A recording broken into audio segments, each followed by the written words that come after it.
One man is being victimized by our own government. One man whom they fear, yet whom millions love. One man who is willing to take the poison arrows of lawfare. One man whose voice has been taken away by a corrupt judge operating in a corrupt system. One man who has been ridiculed and insulted. One man who refused to back down. One man who refused to back down.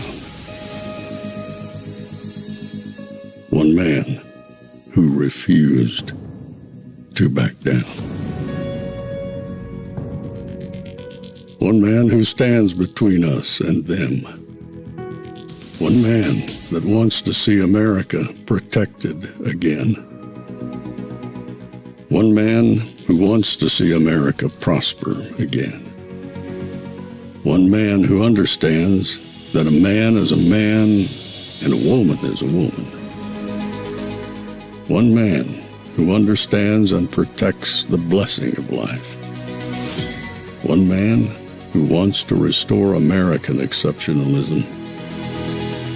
One man who once again wants to make America that shining city on a hill for all to see. A place where all the people of the world glowingly set their eyes upon. America. One man who unashamedly wants to make America great again. That one man is Donald Trump.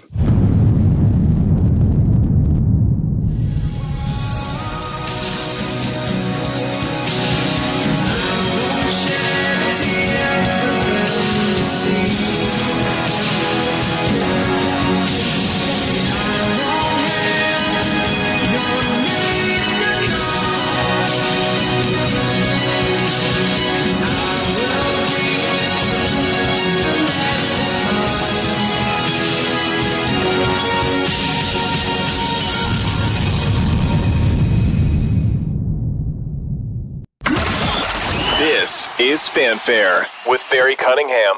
All right, let's take a look at CPI. Comes in a little bit hotter than anticipated, up 0.2%, same as last month. Forecast was for 0.1. The core comes in up 0.3. That is also a little bit hotter than forecast. 0.2 was the belief. 0.3 was what we saw in August. The year-over-year numbers, 2.4% for the headline, not as good as anticipated, and for the core, 3.3%, not as good as anticipated. So maybe this will catch a little bit of wind, given the fact that we had seen the big, strong jobs report last Friday. Now, speaking of jobs, we get a big jump in jobless claims, 258,000. Now, that's up from 225 the month before. Their Bidenomics led to the highest inflation in 40 years. Groceries up 20%, gasoline up 45%, energy costs up 38%, consumer prices up 19%, credit card debt up 44%, real average hourly earnings down 2.63%. Milk up 16%, butter up 31%, sugar up 47%. And look at those eggs. Everyday prices are too high. The bills add up. Food, rent, gas, back to school clothes, prescription medication. We're going to have to cut that and come back to it afterwards as Trump decided for the first time in a long time since I've been covering Trump to take the stage early. He was due to go on stage at 2 p.m. and as you can see, he's walked out and he's ready to go. So we're going to cover him as soon as the music stops, and then I'll take some comments and everything else as usual. Then I'll come back at the end and do what was going to be the pre-game show, but the pre-game show got turned into the post-game show because the man is coming out to speak right now. I don't blame him. Busy schedule, so this time he's got nothing else this afternoon as of right now. So let him make this speech. This is at the Detroit Economic Club in Michigan.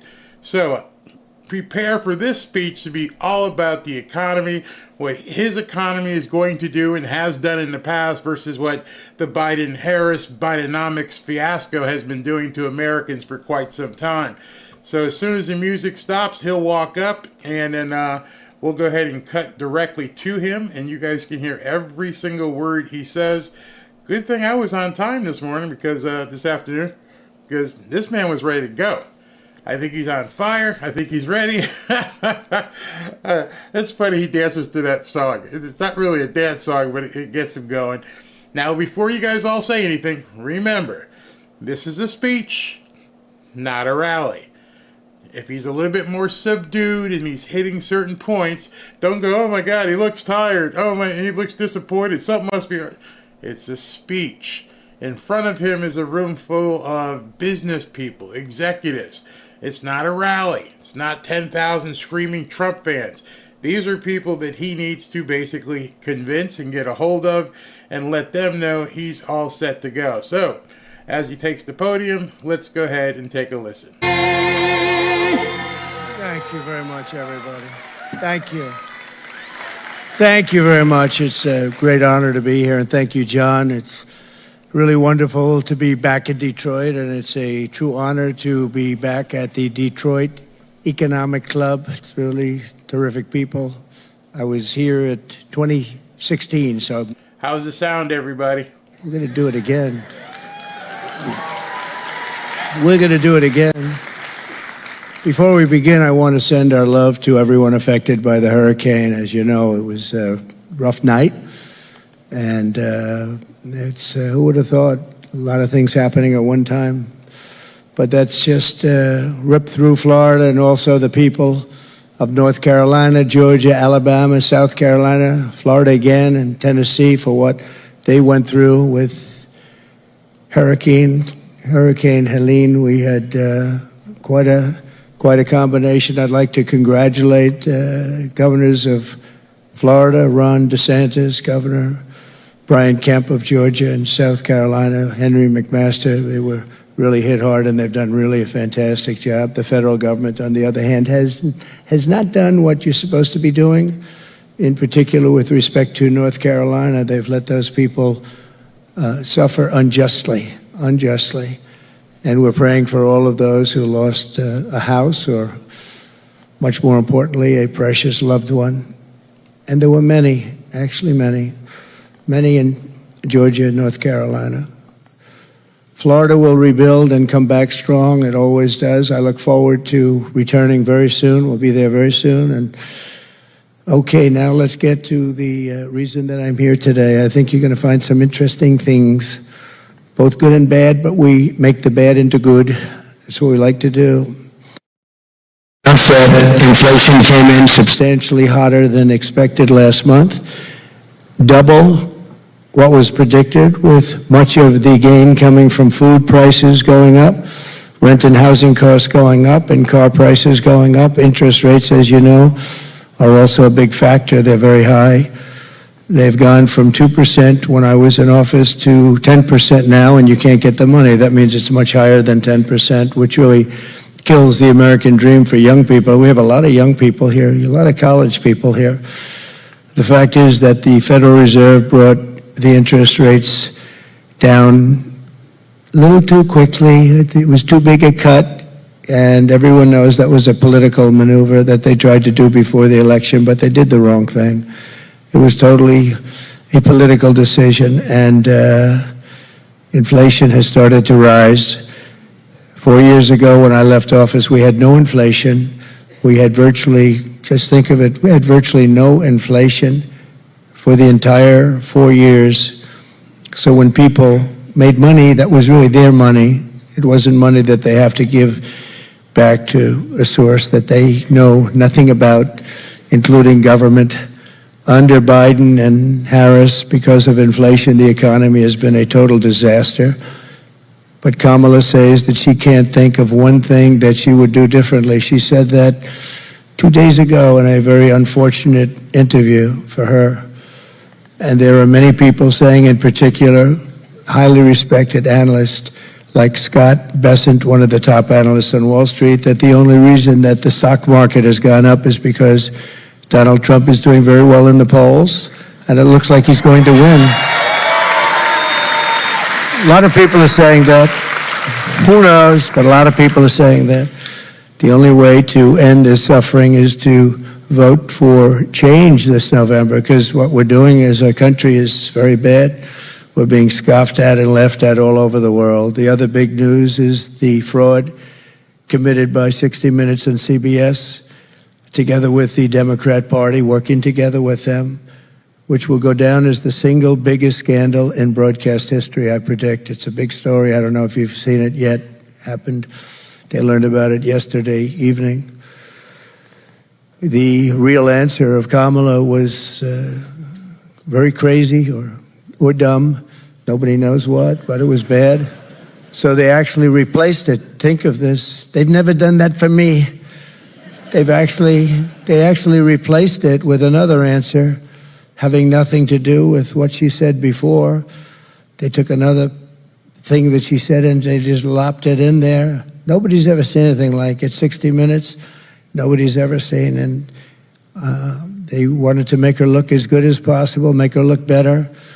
A big problem in our country is the fake news. We have such fake news. I mean, I've had a recent thing where, as an example, an Obama disciple named Peter Baker, he writes for the failing New York Times, he wrote a piece about me. And just one of the many things he said that was wrong, but he said that I would go around saying that I was honored here years ago as the man of the year or whatever. And I talked about how your car industry, this was long before, many years before I ran for president, maybe 18, 20 years ago. And he made the statement that that never took place, that honor never took place. I was never honored here, which was quite insulting, actually. And I didn't remember the specifics of it. It was 18 or 20 years ago. But he said it never took place. Very much like Kamala, she said she worked at McDonald's, and she didn't. And I didn't want to get into that, so what I did is I asked my people, you gotta find it. When? It was like 19 years, 17, it was a long time, but I was honored. And guess what they found it I was?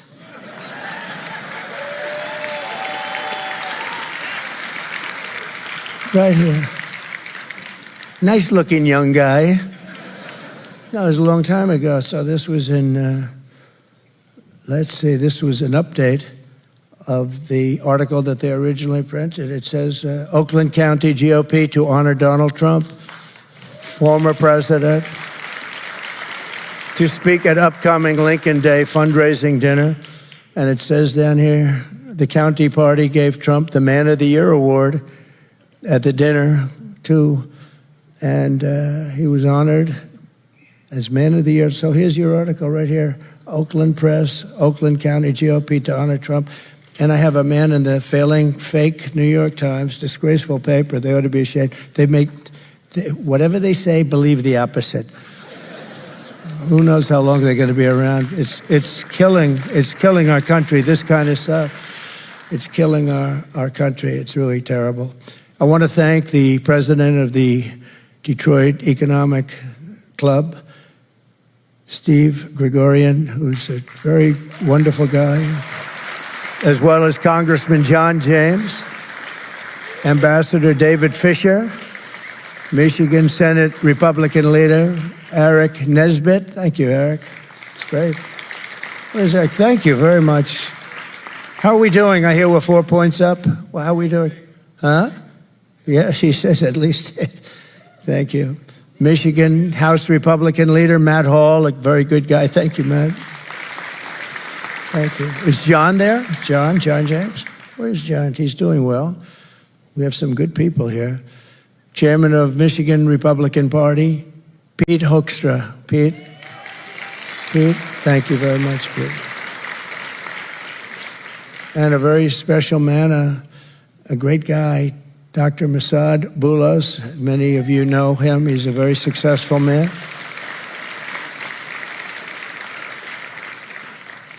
He happens to be the father of Tiffany's husband, Michael, who's a very exceptional young guy, and she's an exceptional young woman, and she's going to have a baby, so that's nice. Thank you for being here. Thank you very much. Thank you. Great honor.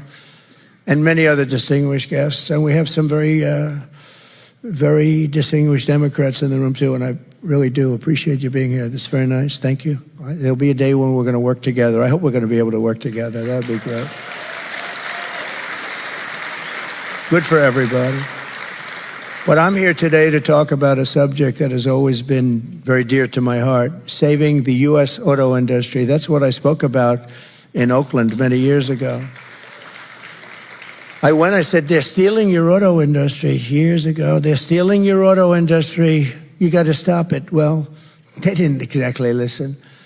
But we have to make that industry bigger, better, stronger, and more dynamic than ever before. And I've been reading about Detroit for so many years that it's coming around, and never really got there.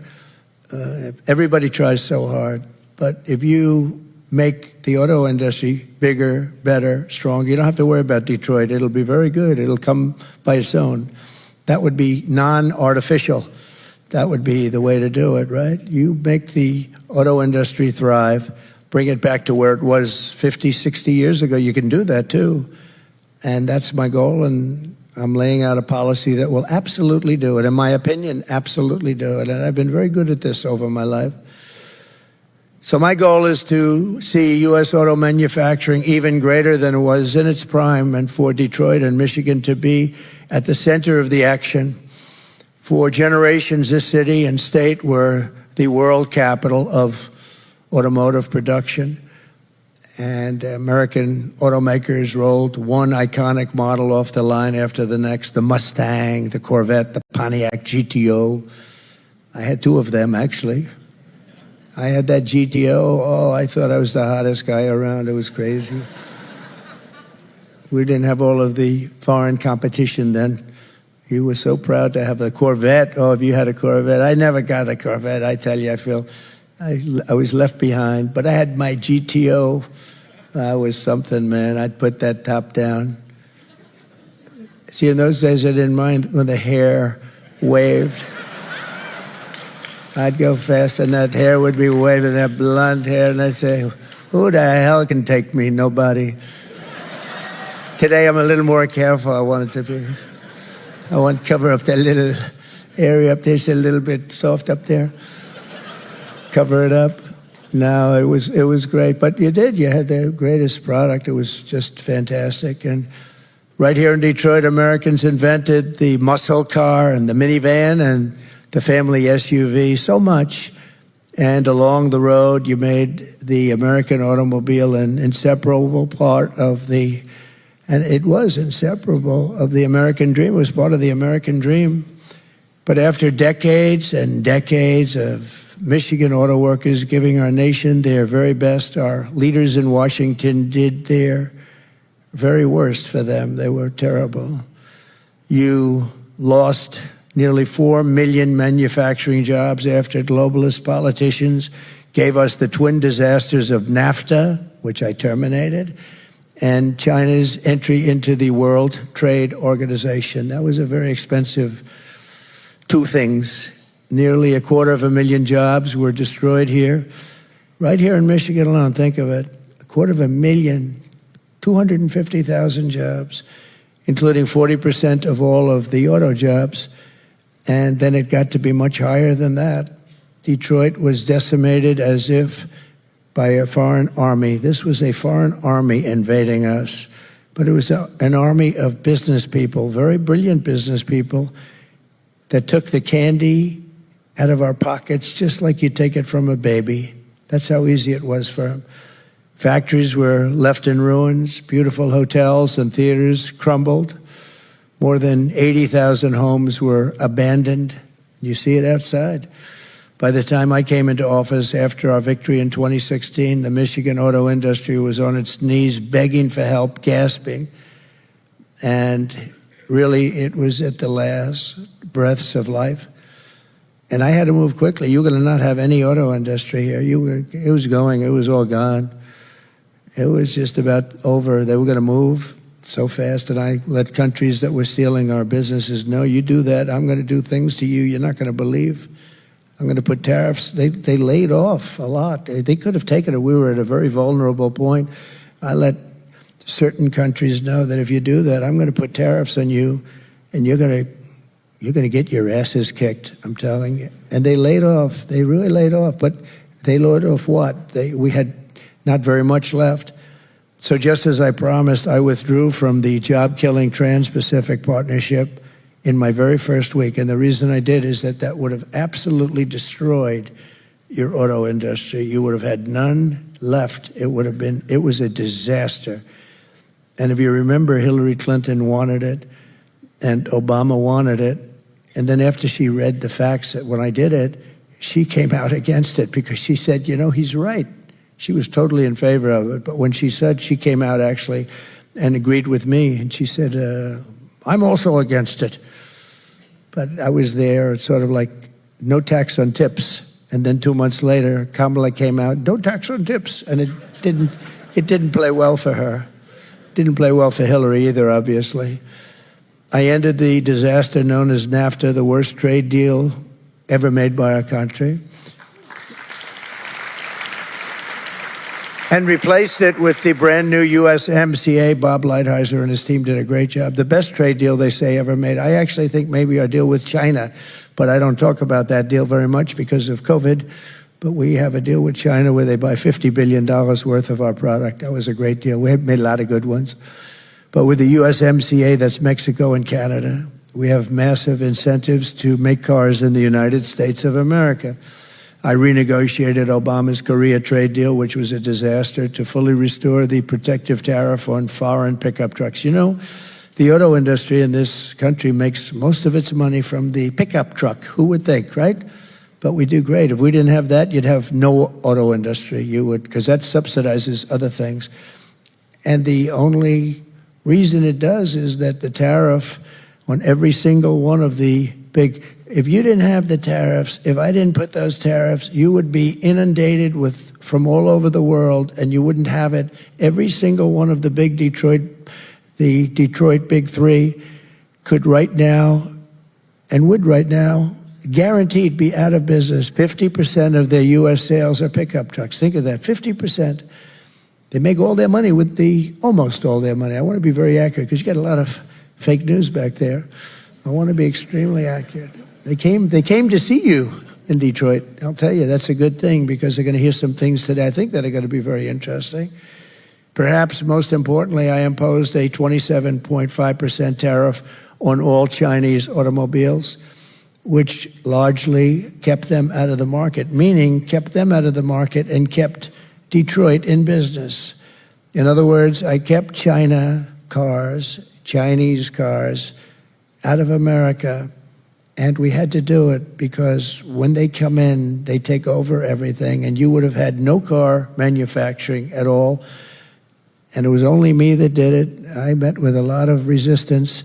And remember this, between the lobbyists and everything else, it's brutal. It's brutal. Getting people to go along with you is brutal. Even if it's the wrong thing. They know it's the wrong thing, but they get paid a lot of money. So I just want to say, Michigan, you're welcome, because we have a little base to start off with.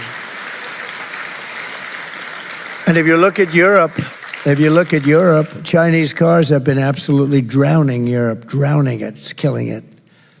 But because of me, they are not drowning America. You see very few of them because of the tariffs. And when they do come in, they pay a lot of money.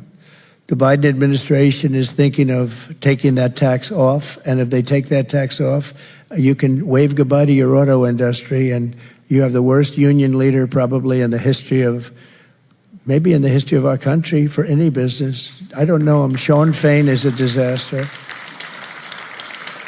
But your industry would be gone very quickly. Under my leadership, we created nearly 500,000 brand new manufacturing jobs, including 30,000 auto manufacturing jobs right away. We saved it and we got it going. And that was nothing compared to what I'm talking about now, nothing.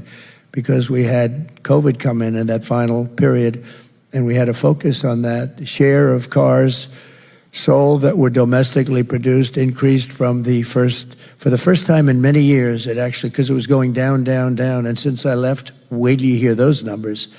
The U.S. trade deficit in automobiles dropped by $6.8 billion. Think of that. And I had to do it on the fly. We had to do it fast because you're going to have no industry whatsoever. Whatever you have now, And it's a fraction of what you used to have in the glory days. I call them the glory days. That was when we were the greatest in so many ways. U.S. Steel, look at it. They want to sell U.S. Steel to a foreign country. I'm going to not let that happen. I hope the deal doesn't close before then. I will not let that happen. We need our steel. You know, I imposed a tremendous tariff on China and the steel. They were dumping steel all over the country, and our steel mills were going out of business, and I put a 50% tariff on, and that largely stopped it. And I think the people that like me the best are the steel people, because I saved their industry. We wouldn't have one steel plant in this country if I didn't do that. There wouldn't be one. And I had no wars, but other than I finished off ISIS very quickly. But I had no wars. But whether you have wars or don't have wars, when you have to make army tanks and when you have to make planes and everything else that you have to do is mostly steel. And we don't want to be in a position where we have a problem and we need China to help us out with steel. That could be a serious problem. Do you think they'd mind selling us some steel in the middle of a conflict? But I don't think we'll have a conflict with China. I think we'll get along with China, and I think we'll get along with Russia, and I think we'll get along with Ukraine, and I think we're going to get that one settled. And I think we're not going to have a problem with Israel, like October 7th would never have happened. Russia would have never happened. They would have never gone into Ukraine had I been president. But under Kamala, we are now in a manufacturing recession with manufacturing contracting in 22. Think of this. It got smaller. In 22 out of the last 23 months, it got smaller. We're losing jobs every single month. We've lost nearly 50,000 manufacturing jobs this year alone. Car sales are down by 38% since I left. The share of domestically produced cars sold has dropped significantly, and the U.S. trade deficit in automobiles has exploded by nearly $50 billion to an all-time high, the worst they've ever had it. Right now, your car industry is going out of business. It's going out of business. Nothing to do with me. I stopped that. I stopped Mexico, which is becoming the second China. I stopped Mexico from taking your car plants and moving them into Mexico and taking all of that business, making it in Mexico. So we lose all those jobs in Michigan and South Carolina and other places. We have many, Tennessee, we have many places. But I think in terms of this, because it's been so badly treated, this area, this state has been so badly treated by your politicians, your stupid politicians. What they've done to this state is incredible. And it would have been easy to stop, but half of them are paid a lot of money by a lot of a lot of people that don't care about the country. They care about how much money they're going to make, including lobbyists and others. Make a lot of money. You ever see the money the lobbyists make? They make a lot. But they give a lot of it away. I wonder who they give it to. But we're not going to allow this horror to continue. The 4-year-long nightmare for the American auto worker ends the day I take the oath of office, January 20th, it ends.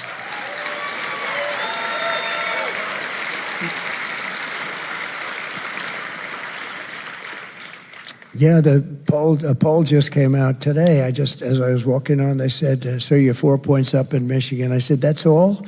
But they said, by a poll that they called it a Democrat poll. It's a poll that would normally be very negative. So if they say 4 points, that means more. But I think we're doing well here, and I think we're doing well all over. We're leading in every single state, every swing state, by actually, in some cases, a lot. Today, I am announcing a detailed plan to save the American auto industry and bring millions and millions of jobs back to our shores, and very quickly.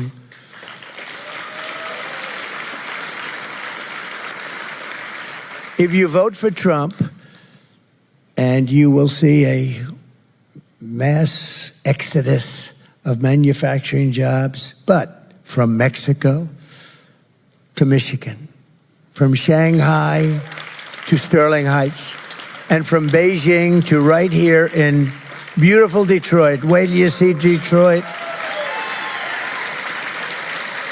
And they'll also be going to places like South Carolina, Tennessee, and others. We have a lot of car-making states, a lot of parts-making states, too. And our car industry will have a renaissance, the likes of which we have never seen before in this country. We have never seen since the golden years. It's my goal to get our country on an automaking path where at some point in the near future it will be bigger and more important than it ever was. And even in its heyday, many years ago, it was unbelievable. I think we can be bigger and more important because we have some very, very great assets. And this is very personal for me. Personal. One of the reasons is because I've been talking about it for 20 years. I can't believe it happened. That was when I was honored, that's all I talked about. I was watching this happen. It was, at that time, Japan. Japan was just taking our cars like we were a bunch of babies. I always say candy from a baby. That's how easy it was. Now it's Japan, but it's China, and it's a lot of countries. This was one of the biggest reasons I ran for president in the first place. You know, it was probably the auto industry that was most abused. You were the most abused. There are a lot of industries that are abused. We stopped it, but now I could put the brakes on. Not only stop, I now know the game a little better. You know, I had never been a politician before. I got to the White House. I said, yeah, I've never done this before, but I had to learn, and I had some great people. Bob Lighthizer was great, our trade representative, but we had some people that I didn't like, I wouldn't have picked in retrospect. We had some clinkers, but you have to understand, I just got there. I was only in Washington 17 times, and I never stayed over. So I wasn't a part of Washington society. It wasn't my thing. I was a New York person, developer, did great. And I knew New York, but I didn't know Washington. So I had to rely on people. Sometimes I'd rely on rhinos, and that's what I'd get. I'd get a rhino. And that wasn't so good. But we had mostly great people, but we had some ones that I would not have again.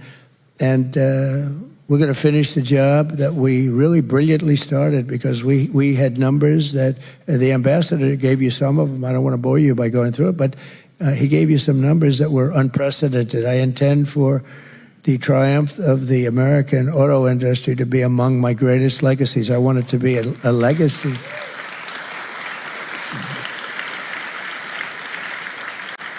I want American companies to not only dominate the American market, but also the foreign markets as well. They buy so many of our cars. It's so horrible. But you know, they only buy them if they're made in their countries. China, I don't object. Look, President Xi was, and I would say is, a very good friend. We broke up a little bit. You know the way friendships break up? A thing called the China virus broke us up. I think that's understandable, right? Cost the world about $50 trillion and tens of millions of lives all over the world. I think that's a reason. But no, I've always had a very good relationship with him. Very, very strong, smart man. He's strong and smart, meaning he wants to take your auto industry, and so does every other leader of a country. They want to take your industry, all of our industry, and we're not going to do that. We won't let them play that game, and it's not even hard, and you'll understand that in a moment. I want German car companies to become American car companies. I want them to build plants in America. Otherwise, I'd rather not have their cars here. Instead of American workers worrying about losing their jobs to foreign nations, I want foreign nations to be worried about losing their jobs to America. That's going to happen. Going to happen. Going to happen. And I hope the Democrats will go along with us, but we'll get it done one way or the other. I hope they're going to go along with us. It's so good. It's like so many things they don't, like voter ID. Why aren't they approving voter ID? Democrats don't want voter ID. You know why? Because they want to cheat. But they don't want to. I say, oh, they don't. When I first thought, I thought I was seeing things. I thought I was like, I didn't hear that when I first started this whole, that say, the Democrats will not approve voter ID. And it's only gotten worse. Gavin Newsom, the governor of California, just passed a bill, he signed a bill that you're not even allowed to ask anybody whether or not they have voter ID. Not only can't you use it, You can't even ask. I think it's a crime or something. I could ask the Secretary of State. No, I think it's a crime. I think it's a crime if you ask somebody, do you have ID, voter ID? Let's lock that guy up. In other words, it's not a crime to vote illegally, but it's a crime to ask whether or not. There's only one reason for that. You know the reason? Cheating. They want to cheat. It's only one reason. It's crazy. No country in the world has a policy like that. Mail-in voting is all gone all over the world. All these things that we still fight over, they're all gone.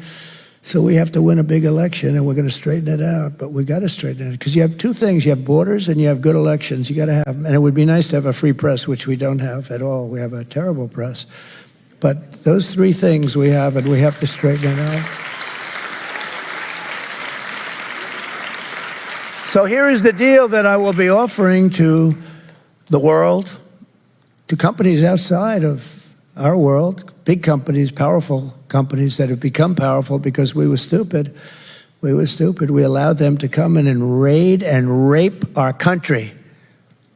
That's what they did. Oh, he used the word rape. That's right, I used the word rape. They raped our country. The United States will give you the lowest taxes, the lowest energy costs. We have more liquid gold under our feet than any other country in the world, and it's the best. It's the best. We have the most, and we have the highest quality. We have the lowest regulatory burdens, and they were going to be made low. You know, I cut regulations more than any president in history. In a 4-year term, I cut more than any president by 4 times, they say. 4 times. I let the country do what they have to do. A lot of those regulations have been put back on by Crooked Joe and by Kamala. And it angers me so much because it's so bad. People shaking my hand backstage, sir, we had the best 4 years we've ever had, and now they're dying. They think they're going, so many people are telling me they're going out of business now. And free access to the best and biggest market on the planet. We're going to give anybody that comes in free access to the best and biggest market anywhere on the planet that's here. But we got to keep it that way, because if we keep going like this, we're not going to have the best or biggest market for long. But only if you make your products here in America. In other words, you get all of these assets, but you have to make your product here in America, and you have to hire American workers. And if these companies don't take the deal, you know, we're lowering the taxes way down, then they'll have to pay a tax or tariff when they send their car or product into the United States. And we will use the hundreds of billions of dollars in tariff dollars to benefit the American citizens and pay down our debt. In short, a period of time, it's going to be very quick. Think of it. In a short period of time, a deficit of about $1.8 trillion. I've heard it was $2 trillion. It's never been anywhere close to this, by the way. $2 trillion a year will be reduced to practically nothing. And eventually our country will be making substantially more money over and above cost, and we will start a massive debt reduction and also further tax cuts. In other words, what I'm doing is I took it from almost 40%, your taxes. I reduced them to 21% so that small corporations, everybody, even inheritance tax or a death tax, if you have a small business and you want to pass it on to your son and daughter, if you love them. If you don't love them, I would say just don't even bother listening to this part. Is there anybody in the group that does not love their children? Where you want to raise your hand and say, sir, please don't waste our time with this. But on the assumption you want to leave it to your children, then you have no estate tax or death tax. They want to end that immediately. And it really pertained to farms, where a farm could be valuable, but they don't have cash. They have a valuable farm, and they love their farm, and they want to be farmers.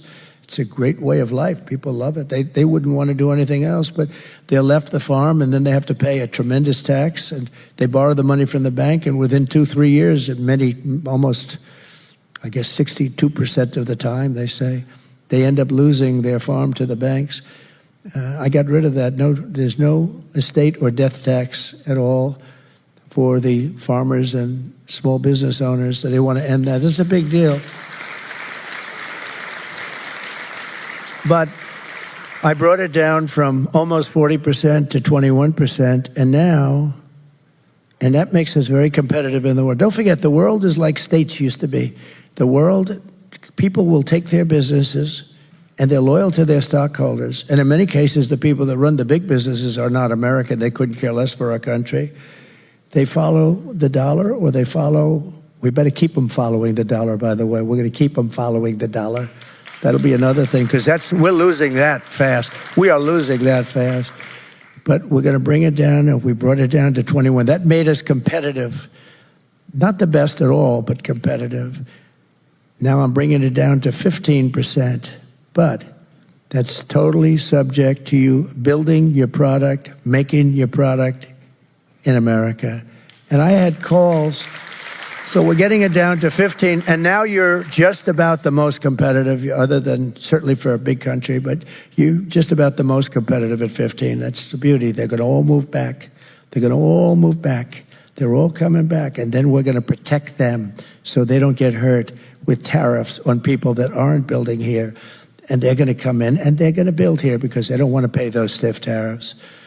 So we will build this policy, and it's called Build It in America plan. It's Build It in America because when foreign leaders and CEOs call me up to complain about our tariffs, my answer will be very simple.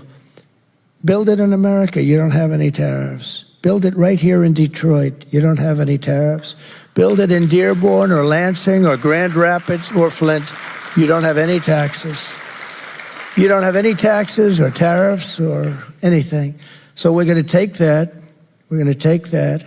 Remember, we started at 40. Everyone said, you'll never get it down to 30. I got it down to 21, and that caused the biggest renaissance in the history of our country. We had the greatest period of success in the history of our country. We did more revenue at 21% than we did at close to 40%. People were going wild. Businesses were flourishing. Small businesses were going through the roof. Big businesses, I was allowing them, they'd have hundreds of billions of dollars. Apple, as an example, they brought in hundreds of billions of dollars. We had restrictive covenants where they couldn't bring money back into our country. Two reasons. The tax was too high. It was so ridiculous. Nobody would do it. You had to pay a 50, 60% tax, so you bring money. So they said, well, we'll just leave it there, and we'll develop in Europe or Asia, wherever the money was. But think of this. We brought in trillions of dollars because I made it possible. I made the tax rate fair, reasonable, like a reasonable person would bring it in for a reasonable tax. And also I made the bureaucracy very easy. They had to hire 4 different law firms to get their money back if they wanted to bring it back. So what I'm proposing very simply then is a 15% made in America corporate tax rate, cutting it from 21% all the way down to 15%, but only for those who make their product in the USA. It's very simple and beautiful. And I was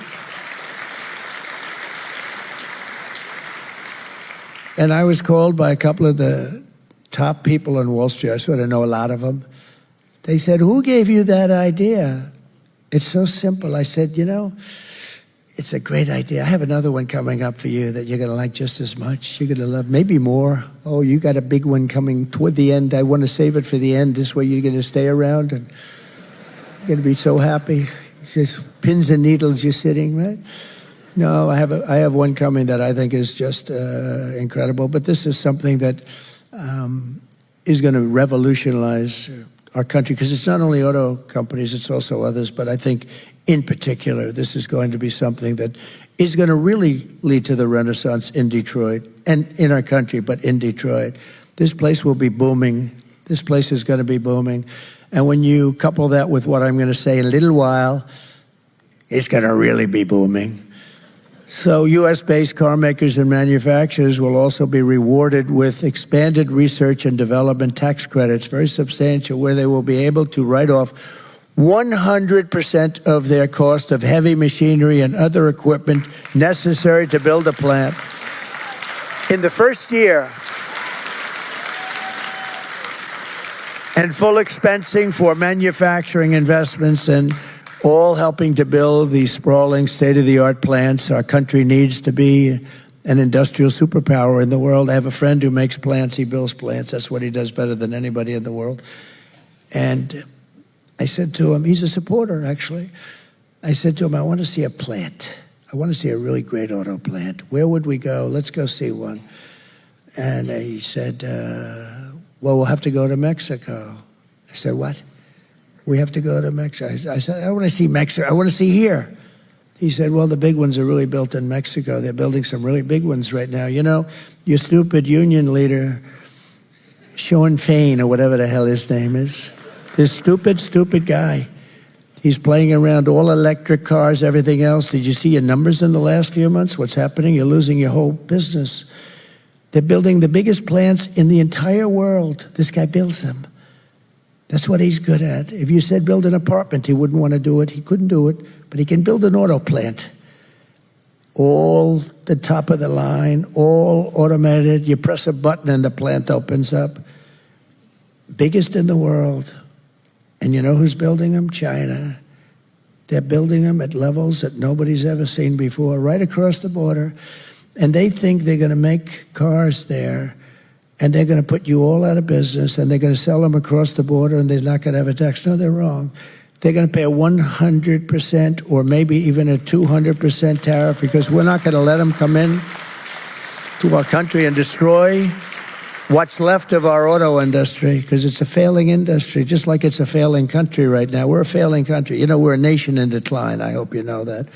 Doesn't make me feel good to say it, but we're not going to be a nation in decline for very long. Perhaps the most important element of my plan to make America extraordinarily wealthy, again, has to do with reciprocity. It's a word that's very important in my plan because, you know, we generally don't charge tariffs. I started that process. It was so great with the vans and the small trucks, et cetera, I told you about. But we really don't charge. I mean, China will charge us a 200% tariff. Brazil is a big charger. The biggest charger of all is India. India is a very big charger. We have a great relationship with India. I did, and with especially the leader, Modi. He's a great leader. Great man, really is a great man. He's brought it together. He's done a great job, but they probably charge as much. I mean, I think they probably charge more than, in many ways, China, but they do it with a smile, you know. They do it sort of a nicer charge. They say, oh, thank you so much for purchasing from India. Harley Davidson came to the White House a long time ago during my second year, and I met with them. And they were based, I guess, in Wisconsin.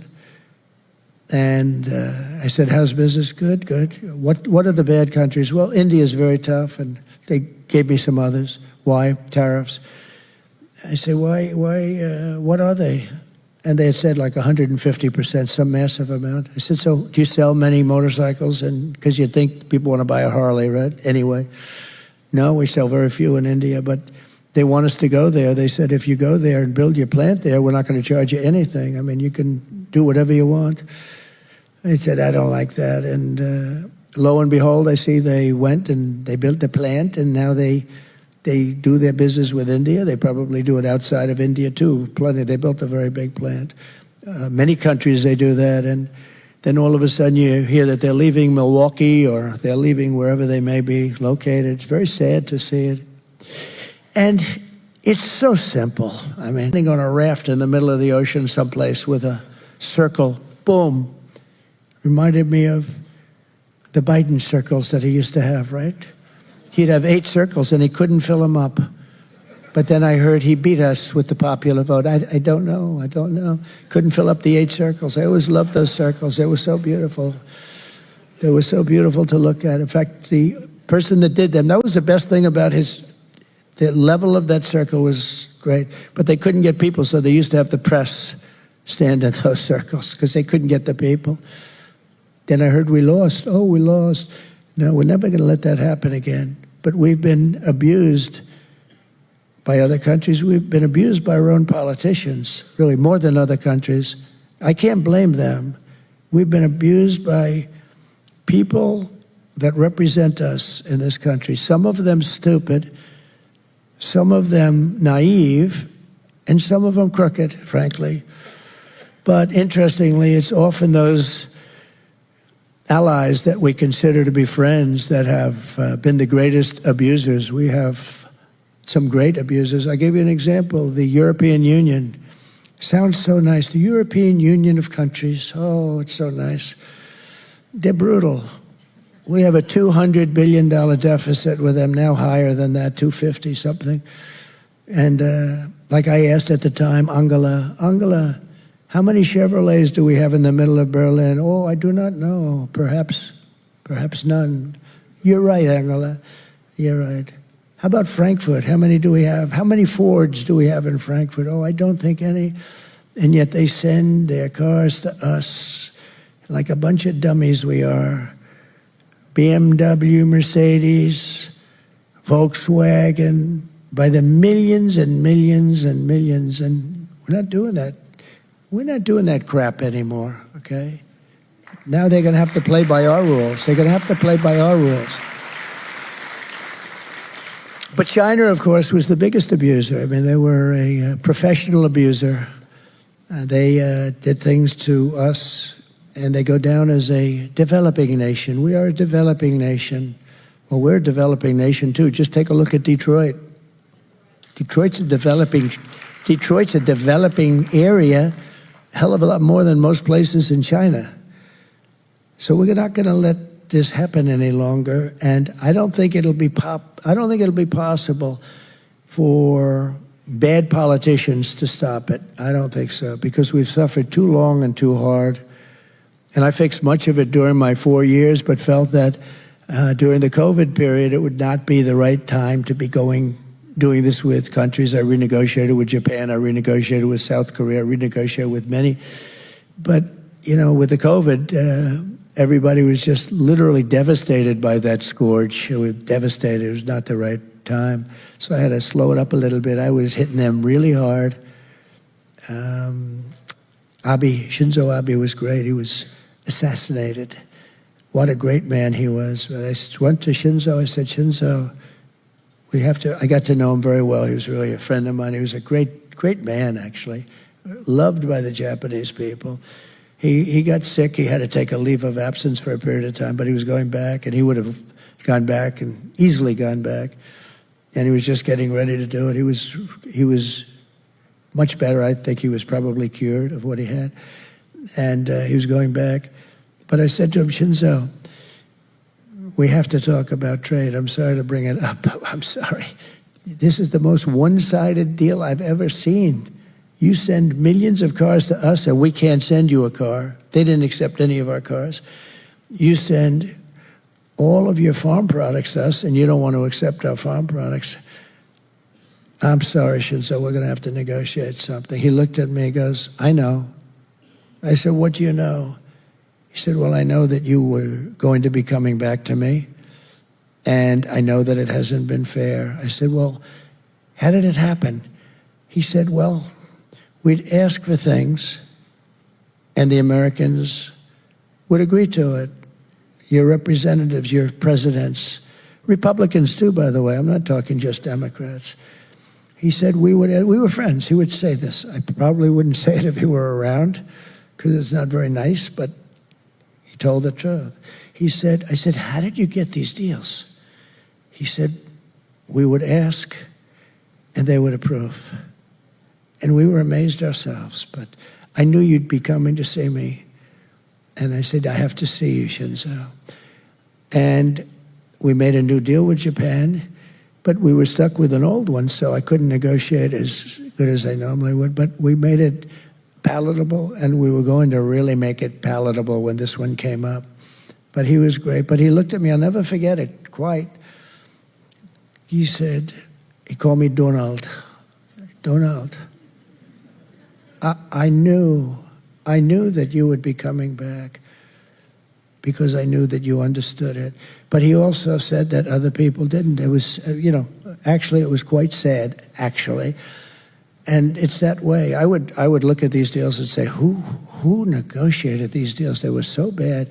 It's amazing that we even exist, but we have 36 trillion in debt. We do have 36 trillion. We can't forget that. So it's not like, oh, gee, that's been, we've been a little bit unlucky or something. No, we've been just, for years and years and years, we've been accumulating. We'd have these deficits that are monstrous.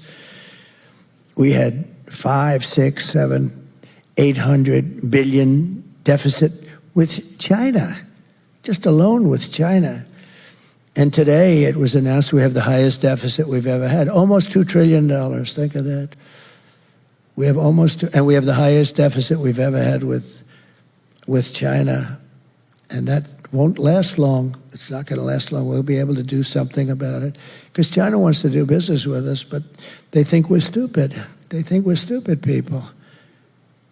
And then they see a president, and then they see a person that is representing the Democrat Party and got no votes and was the first one out. She was the first one out. Think of it. She was the first one out. She never made it to Iowa. 22 people running, and she was the first one to quit. And now she's running, and it's all right. But nobody's ever had to run against two people before. First, I had to run against him. Then we had the debate. And his numbers weren't good, and he, looked like he was going to lose. So they said, "You're going to lose, and we want you out." And eventually, he agreed to go out. He didn't want to. He's a very angry man, by the way, and he hates her. And then it was a question. They have a person in the state who some people talked about. They had a lot of people, but they had about 12 people. And they put her in, 12 people plus her. She was number 13. She was rated number 13, too. There had 12 people that they wanted more, but they didn't want to be politically incorrect. And they chose her, and we're running against her. But if she gets in, it'll be a disaster for this country. Basically, if a country or any country is charging us tariffs, very important, reciprocal. If they're charging us tariffs for a certain product or tariffs at all, if they're charging us tariffs at all, which almost all of them do, then we will likewise charge them tariffs, and we will quickly reciprocate. In other words, we have countries that are charging us 150% tariff, and we charge them 2%. And I actually went to a politician, a senator from the great Commonwealth of Pennsylvania. You'll figure out, because he wasn't able to run because I wouldn't endorse him, because I called him the anti-tariff person. I thought he was not a bright person. And he was one of the few that said, no, we cannot charge tariffs. I said, but they're charging us 150%. So can we charge them 100%? Sir, no, we can't. Why? It's not free trade. I said, really not free trade? Well, what about them? No, sir, it's not free trade. Can we charge them 50? They're charging us 150. Can we charge them 50? He goes, no, sir, it's not free trade. I said, you're either the dumbest human being I've ever met, or you're a crook. One or the other. And he's no longer a senator. He decided not to run. But I think it was a disgrace. I had a lot of problems with him. But basically, one of two things will happen. They're going to call us, or I will call them and say, look, we can continue to play this game, or we can save a lot of energy and pain and bookkeeping, and we'll just all drop the tariffs, right? We'll just all drop the tariffs. Or we can get paid royally every time a shipment of their goods comes to our shores, and we'll make a lot of money. One way or the other, we win. But it's reciprocity. Will probably, I think for the most part, they're going to drop the tariffs. Right now, they're not going to drop them. We have countries that are charging us 100%, 150%. Think of it. And we charge them nothing. It's been a pillaging of our country. It's been a terrible, terrible thing. This has been going on for a long time. I started changing it a lot fast. I changed it with a lot of countries. There are a lot of countries don't like me. I get always bad publicity. This one doesn't like me. Germany doesn't like me. A lot of countries don't like me. They say, who do you like better? Sleepy Joe Biden or Trump? Oh, I like Biden better. Yeah, because he let them do what they're doing. He doesn't have a clue, the guy. He just goes to sleep at 4 o'clock every damn day. He doesn't have a clue. And he's destroying, they're destroying our country. You see, that's the real threat to democracy, stupid people. That's the threat. Our biggest threat to democracy is stupid people.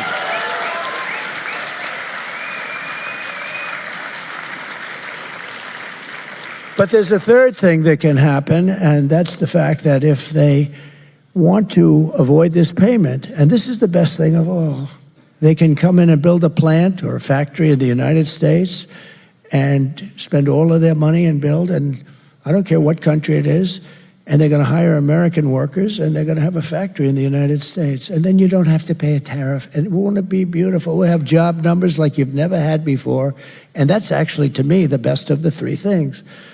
So it's a very simple thing to understand. And they've been doing it for years, but they do it very quietly, and they do it intelligently, and a lot of people don't see what they're doing. As an example, you want to sell cars in China, they tell you, build your plant in China. If you don't build a plant in China, we're going to charge you a tariff that, you're never going to pay it. So a lot of people go over to China and they build their plant. The only question I have is, where do we stop with reciprocity? Because frankly, we have much more to offer. And they've been screwing us for so many years that we're allowed to get some of that back. So I say, do we want to stop on an even basis? We won't do this, we won't do that. Or do we want to stop on a basis, you don't do it to us, but we're going to still do it to you a little bit? And that's where I am, I think. And in a way, they owe it to us, In a way, they owe it to us, because they've been taking advantage of us for decades. And in a way, and it's injured us. We're injured. We're an injured country from trade. And, with NATO, when I got there, 28 countries they had at the time, and only 7 were paid. The rest of them weren't paying, or they were paying a smaller amount than they were supposed to pay, including Germany, by the way. Germany wasn't paid, can you believe? Because they said, we're stupid, we're going to take care of them anyway, why should they pay? A lot of the countries felt that way. And I made them pay. I said, you got to pay. And one person at a very closed meeting, the press knew about it a little bit, but they never reported it because it was a good thing, not a bad thing. So naturally, you don't hear about that. But it was at a meeting, and he stood up, the head of a country, one of the countries. He said, so does that mean that if we don't pay, you will not protect us from Russia? It used to be the Soviet Union, now it's Russia. Sort of the same thing. I said, that's what it means. You will not protect us? I said, are you delinquent? Yes. Let's say we're delinquent. I will not protect you under any form. You will not be protected. And the following day, we took in billions and billions of dollars. The money came in, and Stoltenberg, the Secretary General, a good man, he said it was the most amazing thing I've ever seen. Obama would come and make a speech and leave. Bush would come and make a speech and leave. Trump would come and look at the statement and say, man, because we were almost paying for all of NATO. So we were getting screwed on NATO and screwed on trade. A double. Nobody else would have done. This is crazy. So we're protecting you, and you're taking advantage of us on trade. I said, sorry, we're not going to take it anymore. But the money came. We took in hundreds of billions of dollars in NATO. Hundreds of billions. And by the way, they should be paying 3 to 4%, not 2%, okay? They're 2%. They should be much higher than that. But that's up for whoever is going to be the next president. I think Kamala, it's not going to be high on her list. I don't think anything that we're talking about today is high on her list. The whole country is going to be like, you want to know the truth? It'll be like Detroit. Our whole country will end up being like Detroit if she's your president. You're going to have a mess on your hands. She destroyed San Francisco. She destroyed, along with Newsom, California. And we're not going to let her do that to this country. We're not going to let it happen. So we are the piggy bank that everyone wants, that someday we will continue along the path. We've been, really, it's been an amazing path. It's been a horrible period of time, but almost the last 4 years, we will be, I will tell you that, if I get elected, we will be a piggy bank stronger than ever before, but we will be a fool no longer. We will, if you get her, lose our wealth, we're going to lose our power, and we'll also lose our reserve currency status, which will be like really losing a war. If we lose that, it'll be horrible, but we're losing it right now. You're losing your reserve currency, the dollar. So many countries aren't participating. Look, China wants to take that over. That's one of the many things that they want to take over. We can deal with China, you know? We can deal with China, and we can deal with Russia, and we can deal with North Korea. Obama, at our meeting prior to taking over, when I took over, it's this ritual, at a meeting, and he said, the biggest problem is North Korea. And very quickly, it was nasty for a while. Little rocket man, a lot of insults.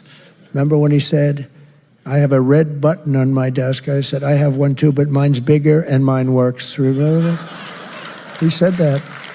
And a lot of people were saying, this is getting to be very heated. And then he called and he wanted to meet, and we met, and I got along great with him. I hate to say it because the press goes crazy when you say that, but that's a good thing. It's a good thing, not a bad thing. A lot of nuclear weapons. But we got along very well. You had no problem. Nobody was threatened after that. Got along. They're threatened now. You could very well end up in World War III right now. You're very close to it. You're closer than ever. This is the closest we've ever come to World War III. You are so close to it because you have incompetent people in the White House. So that would reduce us if we lose the dollar. That would reduce us to third world status very quickly. But again, I would come into play, and tariffs would come into play, and I'd call those countries that want to stay away, but they do business. They come in and they take our money and they take our jobs like we're, like just so easily. And I would call them and I say, if a country, let's say, ready to go to China with their currency or someplace else, but China's about 99% of the problem, in all fairness, I would say to them, if you do that, I'm going to hit you with tariffs like you've never seen before, or I'm going to not let you trade with the United States, and I'm going to also hit you with tariffs. Double whammy if you get anything through, but you're not, because we're not going to do any business with you. And they will then call us and they will say, sir, we have decided that we love the dollar very much and we're going to stay. That's what they will say every single time. So, you know, tariffs are a very important thing. They need a PR agent to straighten out that word. If I was Mr. Tariff, I would say, please get me a PR agent. I have to straighten out.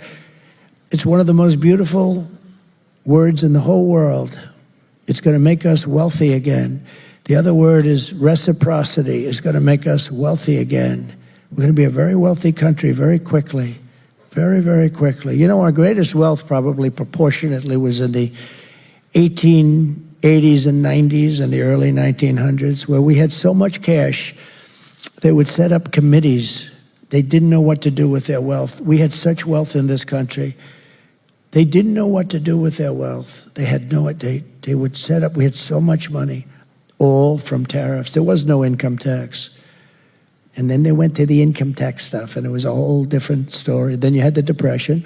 A lot of people said, oh, tariffs maybe caused it wasn't. Tariffs came in 1932 after the Depression. They tried putting tariffs on to see if they could save. They said, we got to save this thing. But it was long gone. It was gone. I will do this with each and every abandoning country if they abandon us, meaning they abandon our currency. And our reserve currency will be stronger than ever before. We'll have everybody in there. Everybody will be happy to be in there, including China. Because I'll tell China the same thing. If you want to play games with us, we're not going to trade with you. You know, they make $1 trillion a year with us. They built our military. They make so much money. I'll say, we're not going to do any business. We'll go cold turkey. A lot of people would like to do that anyway. But we're going to go cold turkey, and we're going to go with 100% and 150% tariffs. So if anything does get through, you're going to have to pay tariffs. You know, China is very smart, I'll tell you.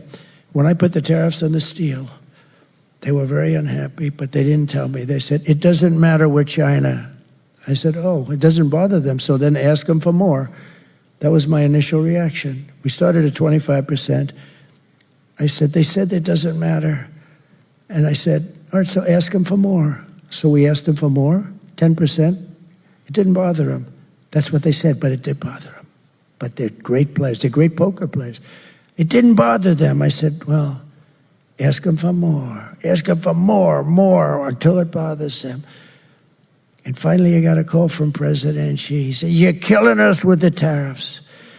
And then we got along after that, you know. It's very strange. But they're great poker players. They're great negotiators. All these countries are great negotiators. The only one that isn't is the U.S. We're the dumb country. We're like the pot of gold that's rapidly shrinking. So very much like I told them that if they buy oil from Iran, I would not be trading with them. You know, Iran was broke when I left office. And I don't want them to be broke. I want them to be a strong country. I just don't want them to have a nuclear weapon. It's very simple. And you protect Israel. And frankly, you protect the Middle East. I want to protect the Middle East, the whole Middle East. And I hate to see this death to everybody. People that have nothing to do with anything are being killed all over the place on both sides. Nobody wants that. We have to protect everybody. And China didn't buy any oil. I said, if you buy 1 barrel of oil from Iran, 1 barrel, I said, then you're going to not do any business with the United States, and we're going to impose tariffs if you do get something through, very substantial, over 100%. And they said, we'll pass. I told this to President Xi. He said, we'll pass. They didn't do any business, and Iran was, and I said this to many countries, by the way, not just China. And, I mean, many countries treat us worse than China. You want to really know the truth. But China seems to be the one we talk about. But before I came along, nobody talked about China. They had a free pass. They were going, you know, run silent, run low, right? You know that expression? Submarine. Nobody knew. But I woke up our country a little bit, but Iran was broke. They had no money for Hamas or Hezbollah, and I didn't want to see them broke. I want them to be thriving, but I just had to negotiate. The only problem was, he was the only problem. The election took place, and it was very shocking to a lot of people. And when they took over, they didn't do anything. They didn't do anything. They actually did the opposite. They allowed everybody to go and buy oil. They allowed everybody to do all of those things, and Iran became very wealthy again. They now have $300 billion in cash. They're very wealthy. They control Iraq, which was a stupid move, going Iraq. I remember I said, don't do it, don't do it, don't do it. But I said it as a civilian. Then they did it. I said, okay, you've done it. Keep the oil. But they didn't do that either. So we go in, we blow up countries, and then we leave. We got nothing except dead people all over the place on both sides. How stupid are we? That was a Cheney deal and a Bush. How stupid are we?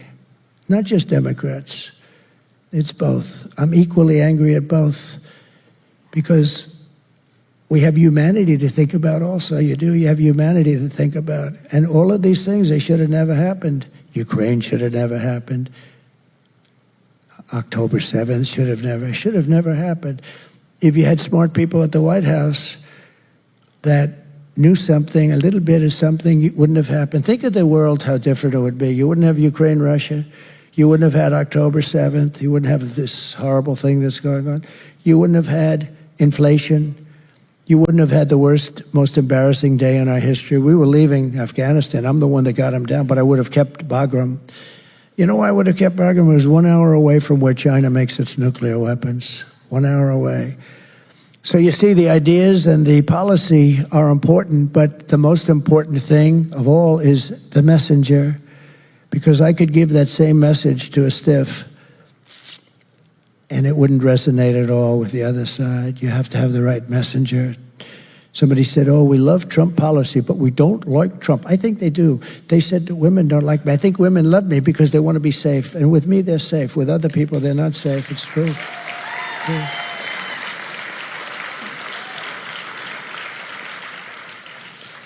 So remember, I want tariffs, but a very, very big, easy, and uncomplicated part of it is reciprocity, because that comes along with it very simply.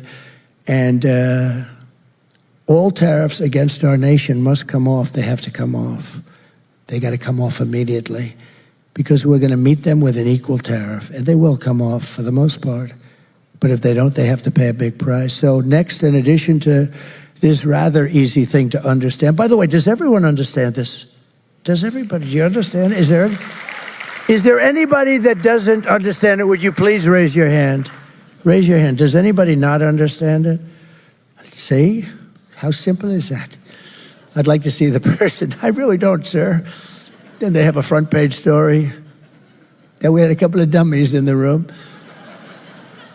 But we will implement further protections for critical industries that are fundamental to our national interests, and those include, above all, steel and the car industry. The car industry is critical to us.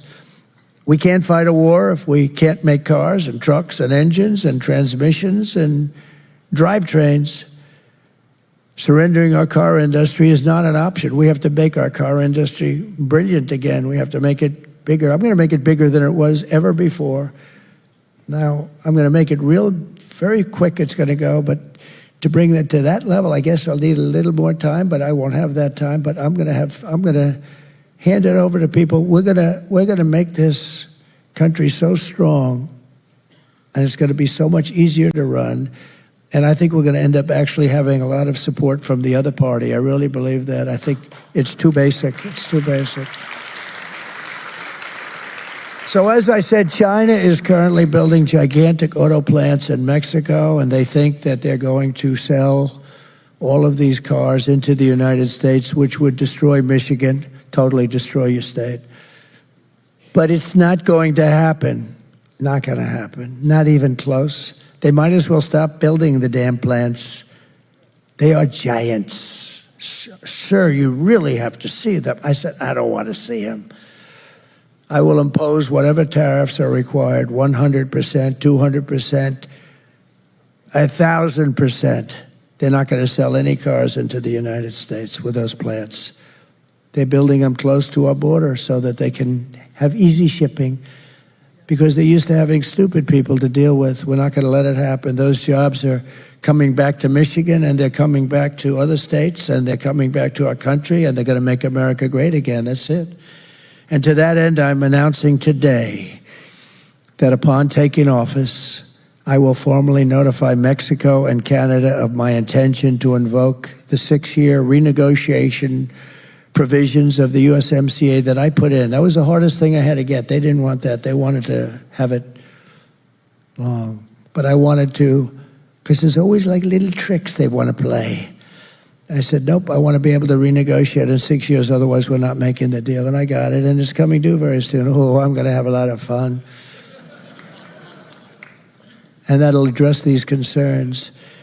And it'll also seek strong new protections against transshipment so that China and other countries cannot smuggle their products and auto parts into the United States tax-free through Mexico, to the detriment of our workers and our supply chains. They smuggle this stuff in. They don't pay anything. We're going to have very strong language on that. It's not hard once you know about it, but no politician knows about it. You know, and when they signed the NAFTA deal, there were some mistakes made, typos, like typos. There were mistakes made. And they were going to take care of it the following day. 30 years later, they said, whatever happened? Like mistakes like on the numbers, which were always against us. Nobody ever did anything about it except me. I terminated NAFTA. That's a pretty big thing. A lot of people said it would be impossible to do. I got it done. And we have a great deal now. What we have to do is make it much better even. And we'll be able to do that very shortly. But while I have the Build It in America plan, Kamala Harris has the Build It in China plan. This is really a Build It in China plan. She's going to destroy our country. Her plan is so stupid. Every policy she has rewards companies for shipping jobs overseas. Most significantly, Kamala is a giant tax hiker. The tax queen, they call her, is demanding a shocking, to be honest with you, after watching her on 60 Minutes and on watching that horrible statement that she made, they call it a word salad. I don't really like those words because it was really worse than that. But after watching that, I don't think she's interested in 33. I don't think she has any idea what's happening, okay? I think she's dumber than hell. And we've had enough of that for 4 years. We're not going to have it any longer because we're not going to be a country if we have it. You will see that. You've got to see. No, you've got to see. And to think that a member of the media under this big press corps where they get free licensing, they shouldn't have free licensing when they do that. And they change her answer. They take it out, throw it away, and put in a totally different answer in order to protect her, and they get caught. CBS should lose their license. You know, they have a license. They have a license which is worth billions of dollars, and they pay nothing. All of these networks are all crooked as hell. You saw that with ABC. They go after me, not her. They go after JD. How good is JD doing? Isn't he doing good? They go after JD, but not this character that calls himself a knucklehead. I've never seen that in a debate. He said knuckle. I don't want to say I'm a knuckle because if I say, well, I'm quoting him, they'll say, Trump just called himself. That's how crooked they are. So I say, well, actually, you know, it's amazing that he calls himself a knucklehead. Normally I'd say, you know, he calls. So I don't want to do that because if I say that, they're going to say, see, Trump called himself a knucklehead. No, I don't call myself a knucklehead. I call myself somebody that wants to make our country great again. Very simple. The tax queen is demanding a shocking 33% tax hike on all domestic production. That means that everybody's going to leave our country and go to another country where they can pay 15, 16, 18, 19%. It's very simple. It's not that complicated. She wants the largest capital gains tax. Largest gains tax. Think of this. In the history of our country, she even plans to tax unrealized capital gains. Think of it. Unrealized. Think of what that means. It's an unrealized gain, and she wants to tax it. How do you do that? Okay? She wants to tax. And a lot of people are rich, but they have no money. You know? They have good land, or they have something, or they put all their money into their business because they want to have a business that's going to get better and better and grow and grow. But they're rich, but they have no cash. Now they're going to have to go out and borrow a lot of money to pay a tax. They're going to have to get good appraisers. They're going to have to get a lot of accountants. The only one who's going to make money are appraisers and accountants and lawyers. But those people, they're all going to leave. They're all going to go to other countries. So if a company succeeds, it must give a lot of its value to the government. And if it doesn't succeed, the government doesn't take any risk. They don't lose, but they do lose really because they lose all those jobs and all of those important things. If the tax queen gets her way, every company in the United States will leave. I mean, they're going to leave. They're not staying here. There's such competition for companies. It's like a basketball player, a baseball player, a football player. There's a lot of competition, no different, just bigger numbers. Altogether, Kamala's $4.1 trillion tax hike is projected to reduce GDP by 2%, raise the typical family's taxes by at least $3,000 a year, lower wages by 1.2%, and kill at least 1 million full-time jobs. Other than that, I think it's quite a good plan. It's just crazy. I will not let that happen to our country. I will keep your taxes low and your job numbers high. That's what we're going to do. We're going to have the highest job. We had the highest job numbers in history in my administration. We're going to make that look like peanuts. The theft of our companies, factories, jobs, and wealth by foreign countries is over. We are not going to allow it to happen anymore. And many of those who left will be coming back, and they're going to be coming back fast. They want to come back. They want to come back. I produced that with the money. We took in hundreds of billions of dollars came back into our shores once I made that change on the tax law which had to get approved by Congress, believe it or not. Next, to reduce costs for both manufacturers and consumers, I will remove 10 old regulations for every new regulation. Every time we put on a regulation, we cannot put it on unless, and I did that, and that's what gave us, we had it up very high. We had about 7-1, it turned out, and we had it up high. Now we're going to bring it up to a newer level, a higher level. And I will start by terminating Kamala's insane electric vehicle mandate on day one. It's killing our car industry. Kamala's EV mandate is killing the U.S. auto industry. It requires that within just a few years, 67% of all new cars and trucks must be electric. And it doesn't work for trucks at all. Because of their weight, their payload, doesn't work at all. And because they can't go far. I was with the truckers recently because they came to see me because they don't know what to do. They say they want us to go all electric with trucks. And I was with one man who was a giant in the industry, older guy, very smart, just like 29,000 trucks, 29. I said, what the hell, 29,000? He said, yes, sir. And I've been buying trucks for 50 years. And every single damn year, those trucks got bigger and better and more efficient and more beautiful.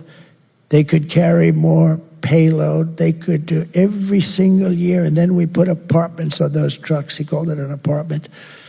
That's on the cab where they put these things where they can live. He said, and those damn apartments now are so beautiful that you'd love to live in one of them. He said, I don't know. I'm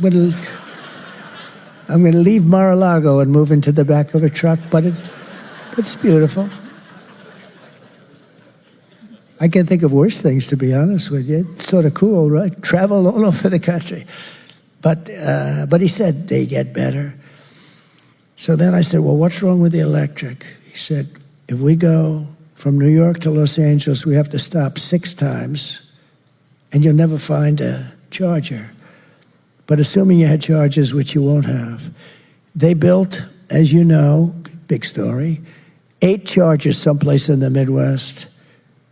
They spent $9 billion. This is like a gas pump with electricity in it, right? Boom. They spent $9 billion, and 3 of them don't work. Now, if you did the whole country at that rate, it would cost you $10 trillion, $10 trillion. But they said, we have to stop 6 times, and they're long stops, much longer than fill it up like a tank. He said, with a big load of diesel, we can get all the way, and we can even start coming back without a stop. And the truck gets lighter as you go along. The other thing he said that people don't know is that an electric truck would be 2.5 times heavier because batteries are very, very heavy. And that would mean you'd have to rebuild every bridge in the United States of America because they're not designed for that kind of a weight. So every bridge in the United States would have to be rebuilt. And also, he said, a couple of other little problems. He said the battery is so big it would take a lot of our payload. We'd lose 40% of our payload. We'd have to have battery in there instead. I said, so when you tell them this, if you're a child and somebody said that, you'd say, okay, let's think about it in 10 years or 20 years from now. Doesn't work. He said, we tell them, they said, we don't care, just you're going to order all electric trucks. This is like a dictatorship. These people are sick. Now they want to make our army tanks all electric. I saved the army tanks up in Ohio where they make them. And because I hated the fact that they were closing it. When I was president-elect, I got called from the great Jim Jordan, congressman from Ohio, in Lima. They have a plant that manufactures the army tanks. They were going to close it. And I went there, the complexity, the talent, the people they had working there was incredible. And I said, we're not closing this plant. And now it's the #1 producer. It's incredible. But now they want to make army tanks that are electric because they want to go into a country and blast the crap out of it in an environmentally friendly way. No, these people are crazy. And the problem is the electric battery is so big and so heavy that it would have to be in like a wagon that a child pulls behind the tank. They pull in a battery. And it would have to be, and it doesn't work. They want to make everything electric. And yet, think about it. They want to make everything electric, but, and I'm a big fan of electric. I think it's great. There are certain applications. I mean, Elon Musk endorsed me powerfully, okay? We love him. And you know, and his product is incredible. In fact, he's doing a new product today. It's got no steering wheel on it. Do you know that? He's out in some place announcing a new product with no steering wheel. I said, well, that wouldn't be for me, but is that really the future? You know, he knows. I'm giving him full credit. I think he's incredible. He gave me the most powerful endorsement. He was in Butler with us the other day. You probably saw that. And it was great. He said the whole country, he said America will never survive if Trump doesn't get in because he knows the alternative. It's two people. It's like the alternative is not acceptable. He's a strong guy, smart guy, brilliant. But among other things, he does the Tesla, and it's great. But it doesn't mean that everybody has to have that. And, you know, I tell a story about him. I'm very close to him. I have a lot of respect for him. I think he respects me. He gave me the strongest endorsement you could ever get.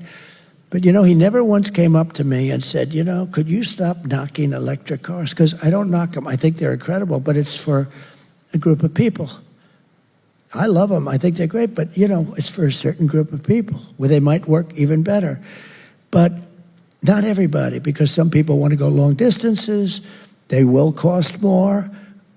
You have the fact that they probably are going to be made in China. Remember this, I said, we have more oil and gas. We have more liquid gold under our feet. So why would we do the batteries? Where China has that, we have liquid gold. So we want gasoline-propelled cars. But it's even worse than that because Kamala also co-sponsored a bill to impose a 100% ban on the sale of all new gas-powered cars and trucks. So she's going to ban them, which would kill an estimated 200,000 U.S. auto jobs, including almost every job that you have in a place called Michigan. How do you like that idea? She has a ban. She has a ban where we're not going to allow them to be made. And honestly, for some like I'm telling you about the Army tanks, I'm telling you about trucks, the battery's not going to work. It's not going to work. The electric's just not going to work. Maybe in 20 years, 30 years, who knows? But it's not going to work. What it will do is drive our country into a depression. The entire industry would go to China for the making of these all-electric cars and trucks.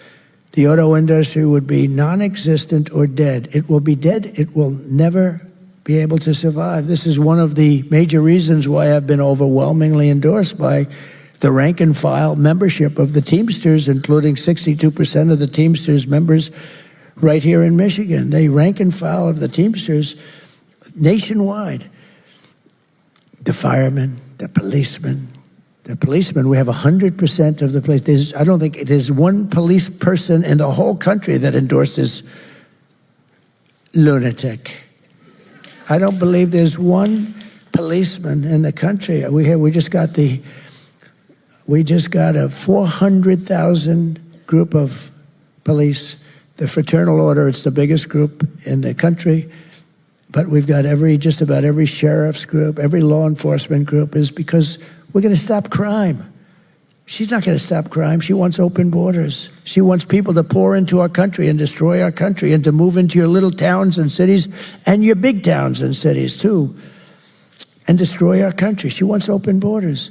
They put a little trap out there a couple of months ago. They made it a little bit tougher, but they didn't stop airplanes from flying in with hundreds of thousands of people coming into our country. They're destroying our country. We can't let it happen. The rank and file of the UAW members are also with us too. You know, if you go to the UAW, the auto workers, they're for us also. Sean Fain, who I never met, the head of the United Auto Workers, did a tremendous disservice to the people he represents by allowing the government of the United States to put out an all-electric mandate. Because after I terminate the mandate, my first day in office, I will terminate it on my first day. We will go back to making electric cars, gasoline-propelled cars, hybrids, and anything else that comes along at the time. Probably hydrogen I'll do without because when they blow up, you are unrecognizable. I don't like that. the hydrogen car. They keep talking about hydrogen. The problem is, when it has a problem, it blows up violently. So the beautiful woman sitting in the fourth row, you'd never recognize her again.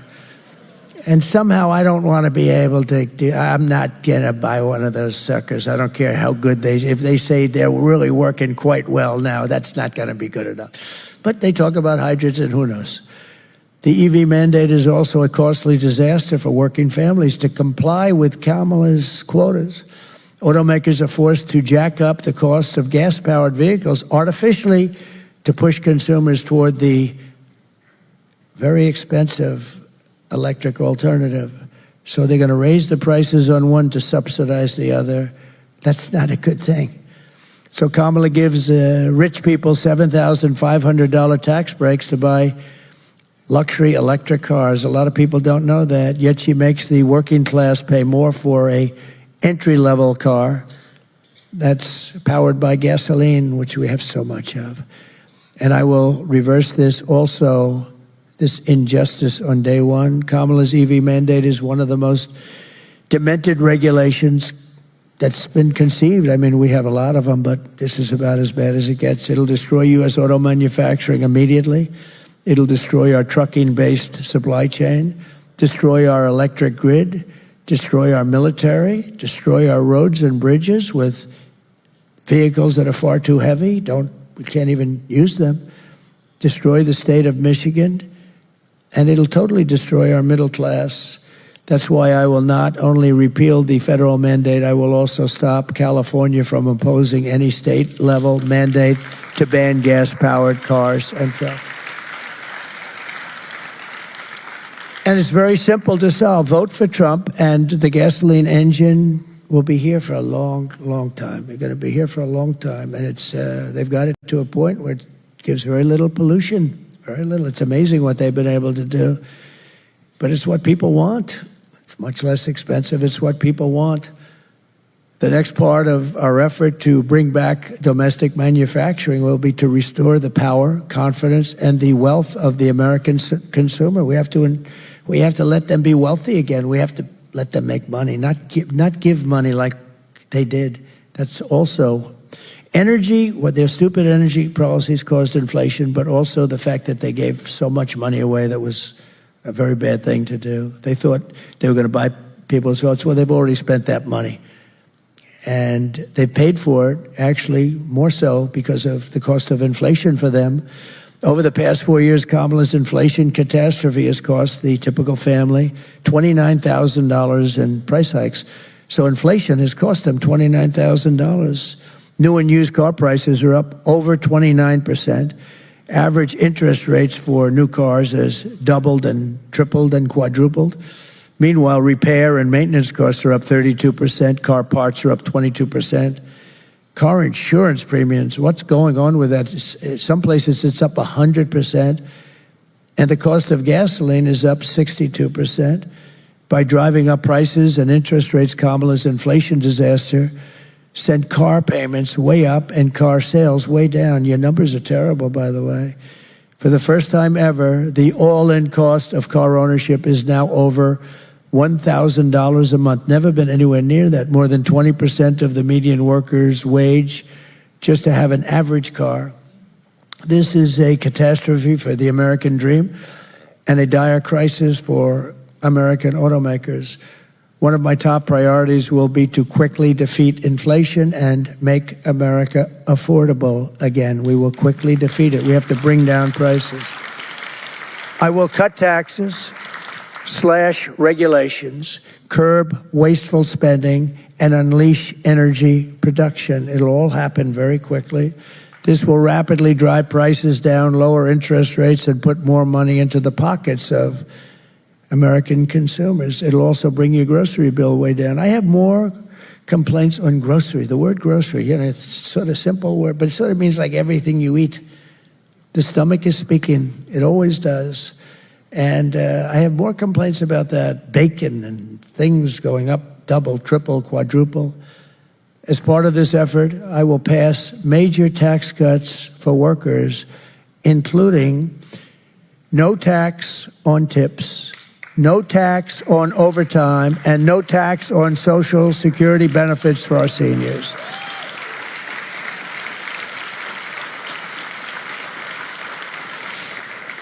And here's what I told you about before.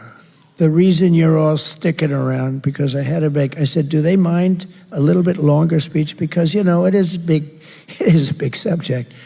No, sir. They love it. And I haven't noticed anybody leaving. There was one gentleman over there, but he came back. He went to the bathroom. And what the fake news will do is take a picture of one empty seat, say, people are fleeing. No, they don't flee. Nobody's fleeing. Nobody's leaving. I always watch. If they start to leave, I just end the speech. Thank you very much, ladies and gentlemen. We're going to make America great again. Enjoy yourself. No, I do that because oftentimes I lose the teleprompter. Teleprompters go out, but she lost the teleprompter last week. Did you see it? She was talking about 32 days to the election, and she goes, there are 32 days. Oh, my God. I just lost a teller. 32. Then 32, 32, 32, 32. And I said, what the hell happened to her? And then the teleprompter kicked back on. 32 days to the election. You don't want this for your president. I lose teleprompters probably 5%, 10% of the time. Sometimes I'll be in front of 50,000 people. I'll lose a teleprompter. You got to wing it. You know what you got to do. And you can't say, I just lost my teleprompter.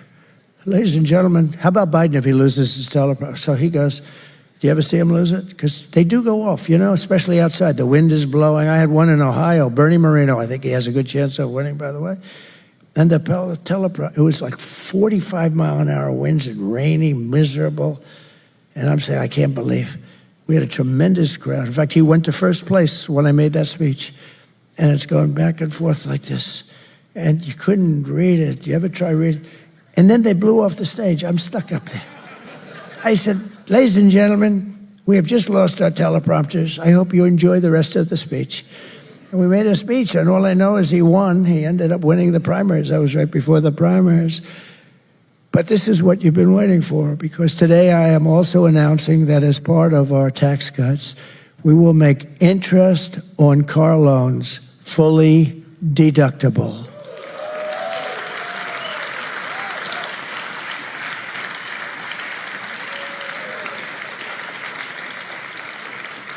So a man a lot of you people are in the car industry. Actually, I met a lot of them backstage. What do you do? I'm in the car industry. But a lot of them, and I told him about it. He's a very knowledgeable person. He said, here's a guy, he's done it all his life. He's sitting right over there. I don't want to embarrass him. But he said, where did you come up with that idea? That's the coolest thing. It's like the paperclip again, right? It's like the paperclip. Somebody comes up with a paperclip and everybody says, why the hell didn't I think of that, right? Somebody came up with a paperclip, I guess made a lot of money, and other people said, gee. But he said, I've been in the car industry all my life. I've never thought about that. So we're going to make it fully deductible, the interest payments. That's going to revolutionize your industry. This will stimulate massive domestic auto production and make car ownership dramatically more affordable for millions and millions of working American families. This is a phenomenal thing, if I do say so myself.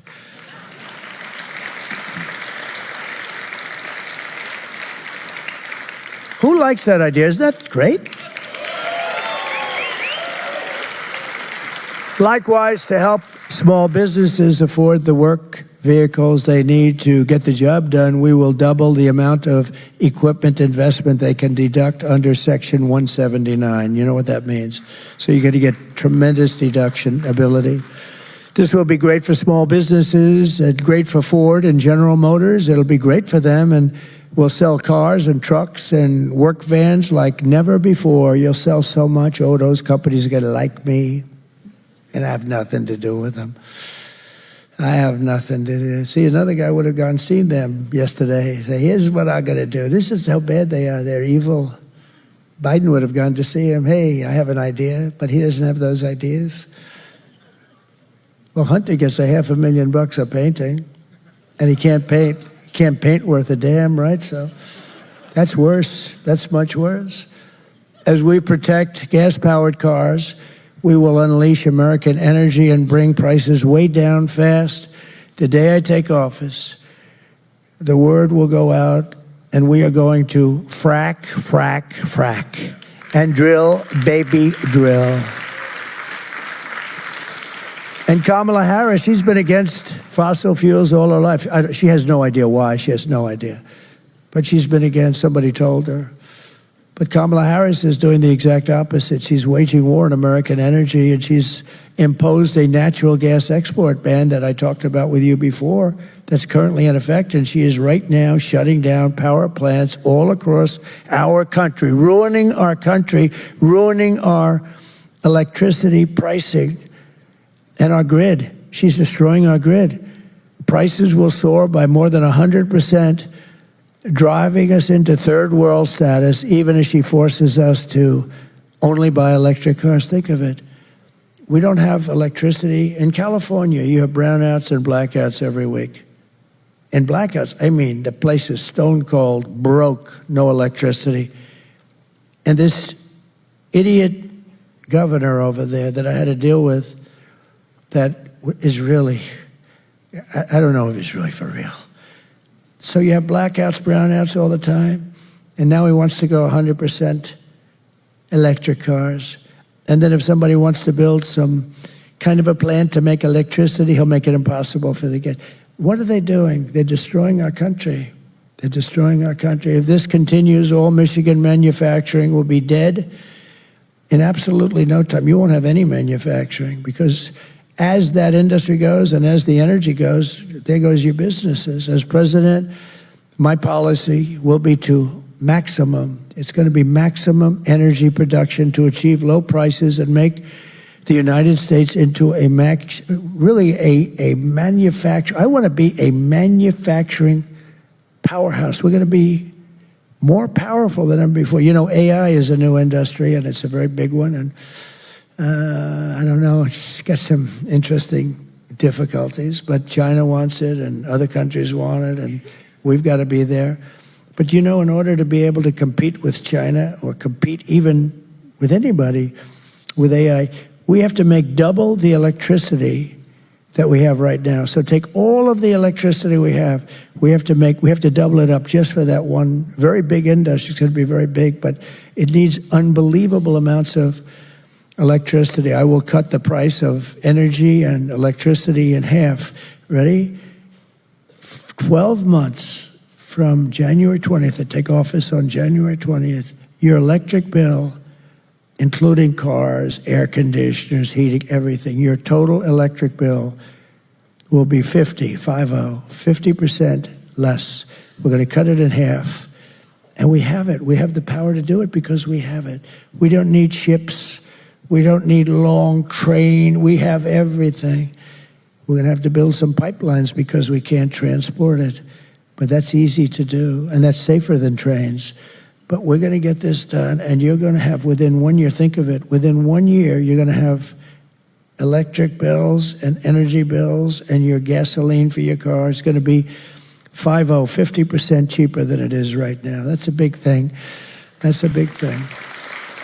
But we will seriously expedite our environmental approvals. I will expedite them. If I have to, I'll just approve them.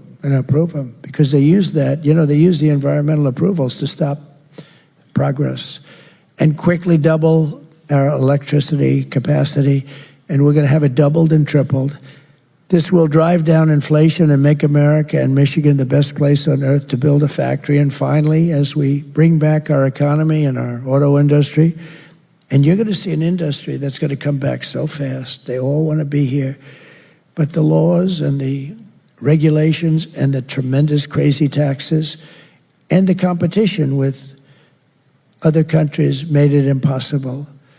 I will continue my first-term efforts to protect America from the threat of Chinese automobiles. I will stop Chinese and other countries produced automobile and autonomous vehicles. Do you like autonomous? Does anybody like an autonomous vehicle? You know what that is, right? When you see a car driving along. Some people do, I don't know. It's a little concerning to me, but the autonomous vehicles, we're going to stop from operating on American roads. Remember this, I will close the loopholes under Biden and Harris that are beginning to allow Chinese vehicles to creep into American streets. They're destroying Europe. Europe's car industry is being just decimated. This is not just a matter of economic security, it's a matter of national security. We have to have a car industry. And you know, that can be swapped in wars, that can be swapped and make other things. I mean, there's so many reasons you have to keep it. Second World War. Do you know, we built, in the Second World War, we built a ship a day. Nobody can even believe it. Today, we practically don't build a ship a year. We used to build the Second World War. We built a ship a day. Freighters and things, but a ship a day. And today, it's crazy. We're going to get it back to a position where we can do things like that. This is how we will bring back our auto parts and bring back our manufacturing and unlock the destiny of the great state of Michigan. Michigan's going to be your biggest beneficiary for this. We're going to put America workers first, America's jobs first, American cars first, America factories first, and we're going to put the American people first. It's the first time in a long time you've heard that.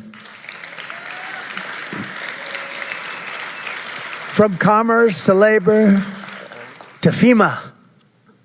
Boy, oh boy, have they been treated badly, the people of North Carolina and other states, Georgia a little bit. You get some governors that did a great job, but boy, the federal government let you down. I will work for Americans and only for Americans. I want to work for Americans. America first. It's a very simple policy. America first. When we do all of this, you will witness nothing less than the launch of a new American industrial revolution. Thousands of factories will open up all across our land. Great paying blue-collar jobs will lift up those who have suffered so terribly over the past 4 years. You heard the numbers in the auto industry. It's collapsing. Inflation will come down fast. American cars and products will be exported and admired all throughout the world again. Young people will move from the coasts to big cities and to the heartlands to build their fortunes on the new frontier of the American Midwest. They're going to move back. Instead of leaving, they're going to be moving back. And I'm telling you right now, standing here in the center of this once great city, that by the end of my term, the entire world will be talking about the Michigan miracle and the stunning rebirth of Detroit. That's going to happen very quickly.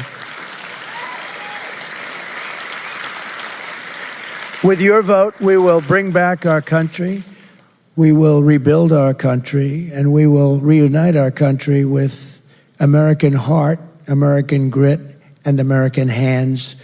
I want to thank you all for being here. This is a great honor. It's such an important day to me because I've been talking about this subject for so long, and I've watched politicians destroy this area, this state, this city, and it's so easy to fix, so we're going to fix it better than anybody ever thought even possible. So God bless you all. And now I think, on top of all that, I think I have to answer some questions. Can you believe it? So I'll stay here and I'll answer some questions. But thank you all very much, and we appreciate it. Thank you. Thank you. So now he's going to take questions. And on top of a 2-hour speech, he's going to take questions. Now, is he? That's crazy. Oh, now he's going to sit down and take questions. Settle in, folks. Settle in. Wow. Well, that was a tremendous amount of information that you've given to us, and we'll see that the questions, you've really answered most of them already. I think so. I mean, you've really done a great job. And so what I thought I would do is to jump to a couple personal questions. The first one that I've always been intrigued with, you have an enormous amount of energy. I haven't seen anybody like you in my lifetime that keep on going and going and going, in spite of sometimes some rather negative responses and forces here in our country. How do you do it? Like a bullet to the ear. So I had parents that were great. It's you have good parents, you sort of I believe in that theory. It helps. But I have two parents that were energetic. They lived for a long time. They were around for a long time. They were great people. But my father had tremendous energy, and my mother did too. And it's a little bit that, I think, more than anything else. And I enjoy what I do, and I love this. Despite I could be right now in the most beautiful ocean on the sand, exposing my really beautiful body. So beautiful. To the sun and the surf. Skin cancer, right?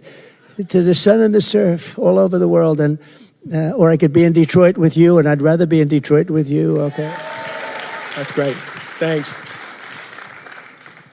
We've known each other for a while, and I know your children and I have been just enormously impressed with their values, their lifestyles, and you did a great job raising them. How did you do that? Everybody here loves their kids, and you mentioned about creating an environment where we can pass our businesses down to our children, basically tax-free or something close to that. What did you do with your children to make them so responsible and so involved in everything that you do? Well, I'm fortunate in that, they're smart children. Many of you have smart, and some will have some that aren't so smart, and you have to understand that happens too, and that's all, and you're going to love them just as much. But, I have smart children, and they've been good academically, et cetera, et cetera. But very importantly, I would always tell them, no drugs, no alcohol, no cigarettes. No drugs, no alcohol, no cigarettes. And they'd go out, and Ivanka would say, Dad, stop telling me that. And I said, I'm going to tell it to you every time I see you. I'm going to drive you wild with this. You're going to, no drugs, no alcohol. And I would say that. And I hope that, because who knows, right? But they don't have any of those problems. I mean, I've seen friends, very smart people, they have smart kids, but their kids get hooked on drugs or they get hooked on alcohol. Alcohol is, in many ways, like they tell me, I don't know. I never had a glass of alcohol. I had a brother who was a wonderful guy, but he had an alcohol problem. And he sort of do the same. He said, don't ever drink alcohol. He was, and he smoked, and I put cigarettes in that same category, almost that same category, but they're certainly not good for you. But I would always tell my kids, because I've seen parents that had brilliant children, went to the best schools, they were great, but they got hooked on drugs or alcohol, and they never made it. They couldn't compete, basically. They never made it. And many of them are dead. Many of them die. They die with this fentanyl that's coming in.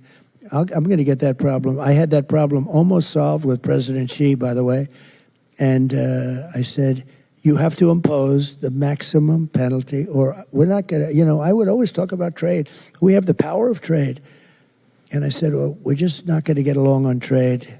Hence, I could do things like we talked about. I don't want to go into it, but we can do things.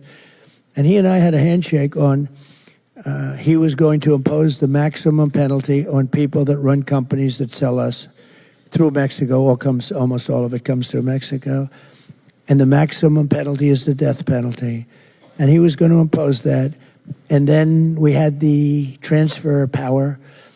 And this guy came in and he didn't know what to do with anything. And so that went down the tubes. But one of the first things I'm going to do is talk to him about that, because they were going to give the death penalty to anybody sending fentanyl into this country. And that would have really solved a lot of the problem. And the other thing I say, and it's not nice to say, I don't like saying it, but, I've seen a lot of countries, I deal with all of them, and I know that all of them. And the only ones that don't have a drug problem are the ones that have the death penalty. We can set up all of our blue ribbon committees. Everybody calls me. You would call me. My friends call me. Could I be on that blue ribbon committee? And they'd have a blue ribbon committee on drugs and how to stop, these drug lords who are very smart people, very, very vicious, very smart. And we'll have these people from New York, some dilettantes, and they didn't want to talk about it. They just want to be a part of, whatever it is. The only ones that stop drugs, the only ones are the ones that have the death penalty. And you have to remember, it sounds horrible, but what's more horrible is what they do to our country, because on average, he or she, male or female, drug dealer, will kill 500 people. And that doesn't include the families that are devastated. I know families that lost a son or lost a daughter.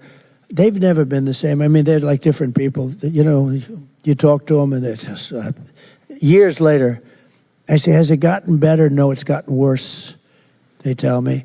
And there's nothing worse than that, and nothing worse than that. And it's because of drugs. It's because of, if you know, I maybe it's too much for the American people to go with, but I will say this, the only countries that solve their drug problem, China, I went to presidency, I said, so, first time I met him, I said, do you have a drug problem? No. 1.4 billion people.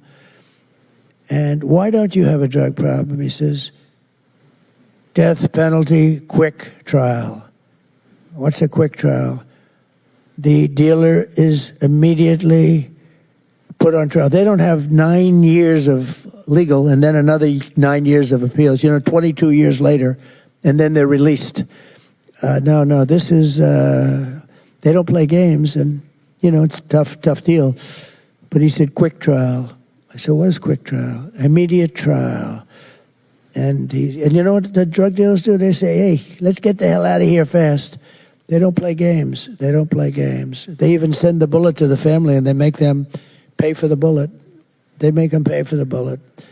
It's vicious, but they have no drug problem. With 1.4, they had a drug problem for centuries, with the poppy fields, with all the things. And they realized countries were taking them over that were much smaller, they were being decimated because everybody they had a tremendous drug problem. But it stopped years ago, and it was the death penalty. And I can tell you, we could set up all the committees, blue ribbon, and headed by so-and-so, a society person from Madison Avenue. But I will tell you that it's a waste of time. The only thing that's going to stop, and we got it down. I got it down 19%. That's great, but but it's not like I got it down, and we worked like hell. We had so much security in the border. We had the German Shepherds. There's a certain dog, a certain type of German Shepherd. So they have millions of dollars worth of machinery, and they have a dog, and it's a certain German Shepherd. Some of you know what it is. It has a sense of smell that's so incredible that the machine is nothing by comparison, nothing. And it's incredible to see. I mean, incredible. But we watched it very closely on the border. We had a lot of dogs that did this incredibly well. And we had a lot of very expensive machinery that did it good, not great, but they did it good, not nearly as good, believe it or not. And we had it down about 19%, and that was it. It was very tough. With the death penalty, you would eradicate drugs in this country. But and I talk about it a lot. I say that because maybe people have to get used to it because it sounds harsh. But when you think of it, if they do kill on average 500 people, everybody in this room knows a lot of people that they lost a child, or sometimes a father or mother, but they've lost a child to fentanyl, and that wouldn't have happened if we had the death penalty. But the country's going to have to tell us that they're ready for it because it's a pretty big step. You mentioned the Abraham Accords and Israel. This community is one of the largest Arab communities in the United States here, Dearborn, Michigan, and we have a thriving and very, very large Jewish community. Upon your inauguration, what will you do to accelerate the Abraham Accords and peace in the Middle East? What can we possibly do at this point in time to change the direction right now and move forward? It's got to change. It's got to change fast. Also, the Abraham Accords, when we did that, nobody believed it. We had 4 very important countries early on, and we would have had all of them in. I even make the statement, I said it the other day, I even think we would have had Iran in, if you can believe it. I really believe that because they were ready to make a deal. Biden lost an unbelievable opportunity. And now they're very rich, and I don't know, they view it perhaps differently, but, I wouldn't necessarily say they're doing so good either. But I will tell you this, we have to have peace throughout the world, and if we don't have peace throughout the world, we're not smart people, because it doesn't make sense. I've stopped a lot of wars from starting. I was very proud of that. People don't know, but there are countries that were going to war, and I stopped them using trade to stop them. I used trade. I threatened trade. I'd say, you're not going to do business with the United States if you do. There's countries that have been fighting for centuries, essentially, and stop, and then they go and kill a lot of people. Crazy, but I've stopped a lot of people.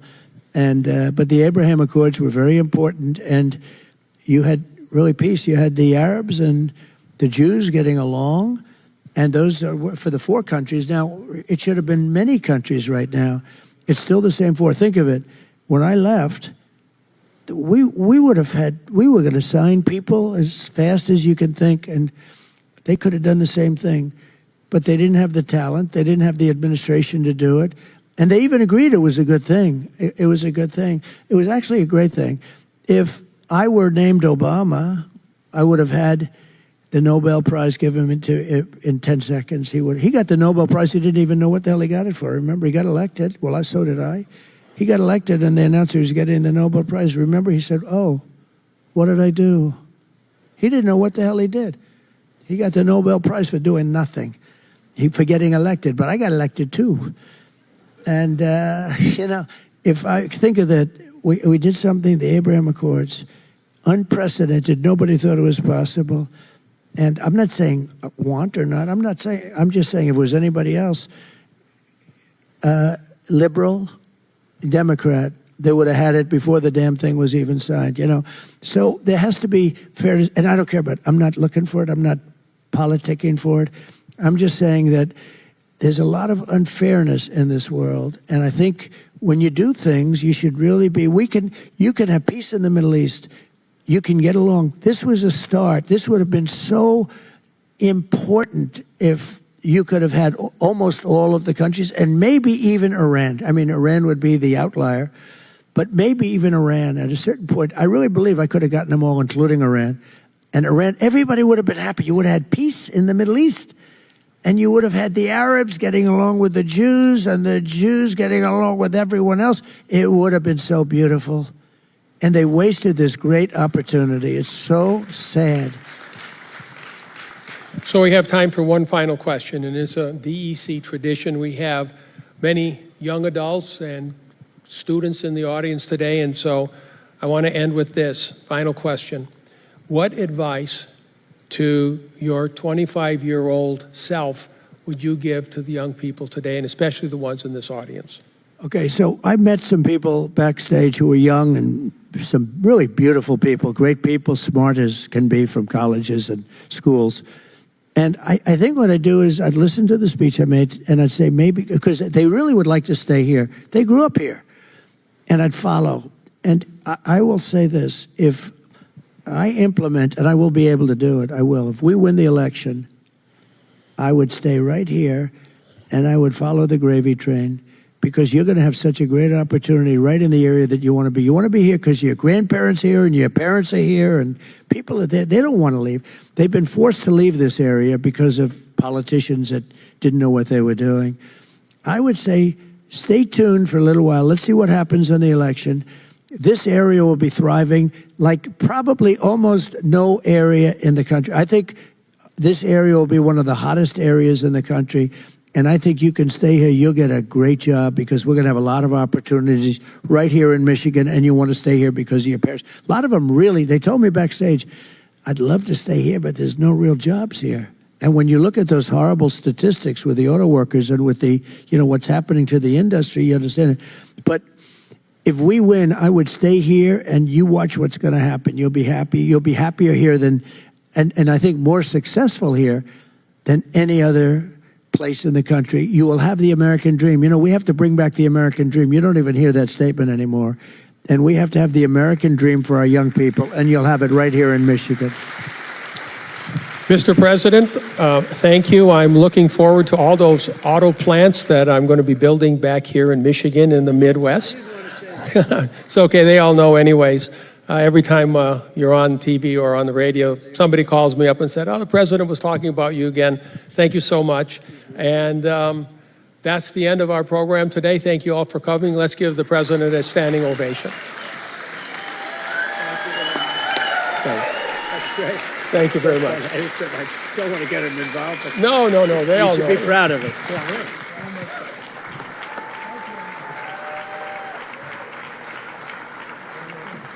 Incredible. Absolutely incredible. So, if you remember, almost it seems like it was yesterday, this guy has been talking and answering questions for over 2 hours. Over 2 hours. Something that Kamala Harris couldn't possibly do. Couldn't possibly. In fact, she's going to go into further in a cocoon. We'll talk about that in a different video. But oh my God, I feel something coming. I'm gonna talk to you guys about it here. I feel something coming. So let's just recap all of the things that Trump has outlined in the last month or so. No tax on tips. Then he's got to go to Nevada on Friday. Yeah, Friday he's going to be talking about that. Because he's going to be in Nevada, and obviously a lot of people there in hospitality. No tax on overtime. Which a lot of people today and in the last week who have basically been cleaning up and helping people in North Carolina and down here in Florida with this hurricane. I've been in touch really close with a certain law enforcement officer up in Orlando. And he's texting. I'm in bed and my phone's going off. I'm like, dude, I can't keep answering. I'm going to bed. He's getting a ton of overtime. He went from basically having a spot where he had to guard a shelter, and then he had to go out and, basically you see the cops on the side of the road when they're, just making sure there's no traffic problems and everything else. So the overtime that these police officers, sheriffs, the deputies are making in some of these areas, these linemen who are traveling across the country in North Carolina and in Florida and Georgia and Tennessee as well. People in construction who just imagine all these people and how much overtime income they're going to generate cleaning up and then rebuilding in all these areas. It's going to be huge. Absolutely monstrously huge. Check. And then no tax on Social Security. That's going to be huge. And then he drops today, not no tax. There's still tax. You can deduct from your taxes any interest you pay on an auto loan. Now, in case you don't realize it, when you go, and especially because of what Kamala and Dementia Joe have done, auto loans have spiked if you can even get one. Some people used to be able to walk in and get an auto loan at 8 or 9%. Some people are paying 15%. Some people are paying in excess of 20% interest on the car loans that they're buying because they don't have the money to put down more money. The car is more expensive, so they can't buy as much. So they're taking out bigger loans, and they're taking out these loans for 3, 4, 5, and 6 years. Think about that. You go ahead and get an amortization chart. An amortization chart, in case you don't know, is where you can plug in what your principal is. Hey, I'm buying this car for 20 grand. All right, and my interest rate is 12. So over the course of 5 years, how much interest am I paying on this original 20 grand car? And it may be 3 times the value of the car. You may end up, after you've paid all your payments, 5 years down the road, you've paid $60,000 or $40,000 on a $20,000 car, and that money is just out the window. It's gone. It's gone. Now he's saying you're going to be able to deduct it. You're not going to. He's not eliminating it, but you can deduct it. Why is that so important? Because instead of just eliminating it, and because it'd be kind of hard to do it because there's a third party involved. The third party being the bank or the finance company who's going to basically give you the loan. It's different on taxes for tips. You're working and you're getting paid. The restaurant, the company isn't incurring an expense. If he said, we're just going to wipe out, everybody would just get a loan. It's kind of complicated, but you see. But anyway, now you get to write all that off. So that's just 1, 2, 3, 4 different no tax less tax things he's done. Of course, he and JD started with the child tax credit, which Kamala also glommed onto. So he's hitting the tax code over and over. Wouldn't it be something in the next 2 weeks if he comes with his own version of the October surprise and says, I'm dropping to a flat tax, or I'm going to drop tax to individuals down to X, Y, or Z. I just think he's sitting back, he's working with somebody obviously who knows the economy, and they're slicing and dicing as much as they can. Why would they be slicing and dicing as much as they can? They know it, obviously, Americans love that. But how would you be able to, whenever go back to the question that was asked in 60 Minutes, when they asked Kamala Harris, we're going to do this, we're going to do that. And he's like, how would you pay for it? And so when people have looked at Trump's tax plan and what he wants to do and cut, they always say, oh, we can't afford it. There's no way we can pay for it. Because they're not even looking at slicing and dicing the budget, or lack thereof. We've never had a budget in years. So if he gets in, you can see where things are going. You can start, he's laying the breadcrumbs. And those breadcrumbs are easy for you to see. The other day, I don't know if you saw, but Elon Musk, he was talking to Tucker Carlson, and he said, you know what? There's like over 400 different agencies and departments in the United States government. I think after studying this, I could drop it down to like 99 agencies in like a year. Guy speaking from experience, he walked into Twitter when he bought it and said, what do you do here? What do you do here? What do you do here? And he cut 75% of the staff basically in his first week. 75%. Get out. Don't need you. And then everybody screamed, oh my God, it's going to fail, and everything else. It's not even going to be able to work. Look, it's getting glitchy. And I sat back and I went, this guy's a rocket scientist, right? Well, he himself might not be, but he's got rocket scientists that he works with. And I'm sure he sat back with them and said, look at the code and tell me, what do I need? I mean, it's not like we have a whole bunch of people we need here. We don't hammer nails. We got people looking at how many good people do I need to run this company? And his guys probably said to him, yeah, me and probably I need 2 departments, and we're good. Well, what the hell are all these other people doing? I can't tell you. Sliced and diced it. So when you hear the so-called economists talk about Trump's making these things and we're never going to be able to afford it, it's a pipe dream. That's because they're not looking at the other side. They're seeing this big, nasty ball called government and saying all this stuff here needs to be paid for. And with Trump cutting all these taxes, it's going to really cause this big blob a problem. We can't operate if you cut taxes. Well, you can if you start shrinking that blob, and you keep shrinking that blob, and you keep shrinking that blob. Well, how do you shrink the blob? How do you really drain the swamp? The key to draining the swamp can be found in what he did with the baby removal stuff. What did he do with the baby removal stuff? Hey, listen, we're not going to worry about this anymore at the federal level. We're going to make this a state level. You guys handle your business. You governors, do what you want. Talk to the people who live in your state, and you come up with an idea. You don't need the federal government involved. That's a blueprint that you guys can look at and go, wait a second. And it got approved by the Supreme Court. Yes. So he was able to basically take something that was basically law for decades and say, no. Make it the states. Now take that same application for a gazillion other agencies. Hey, Department of Education, we don't need to be involved.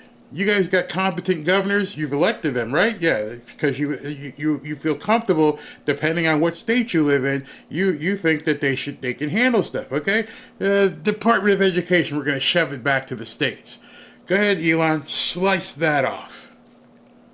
Oh, that's a big chunk. We're taking the Department of Education off the table? Yeah, we don't need that money now. Whew. Now, what else can we cut in here? Well, let's look at, I don't know, the Department of X, Y, and Z. Shove that back to the states. Good governors, like DeSantis, would be like, yeah, I can handle it. We can definitely handle it. Give us back that control to handle things in our state. And if you do that and just keep going and going and going with different agencies, how many agencies does the federal government actually need to fund? Well, obviously, number one, Department of Defense. But inside there, too, we know you guys aren't been doing your books really well. You lost $2 trillion, and it barely made a blip in the news. You just ignored it. We're going to make sure we get in here and start looking at the numbers. We're going to make sure that we're not paying for all this crap that you have in here, including allowing soldiers who are, how can we say it, transformers. That's not going to happen anymore. Department of DEI, we're just going to cut that. You're not needed at all. Think about how many departments aren't needed at all. Never mind cut or restructure or push back to the state. How many of these departments aren't even needed? Just go away. Don't even want you here. So when he says all these different things that he just outlined and has been outlining, no tax on tips, no tax on overtime, no tax on Social Security, tax deduction for auto loans, child tax credit. When you start slicing the government funding, he in his mind, you have to realize what he's really saying. And this is what I think one of the reasons why people are freaking out. Because it's easy to say all these things. Any candidate can say that. But in order for that to work, I got my eyes on you. And you. And you. And you. That's what they're freaking out. And I don't think he's done. I think over the next couple of weeks, you watch, he's probably going to come up with, no doubt, there are going to be some more tax things he's going to drop.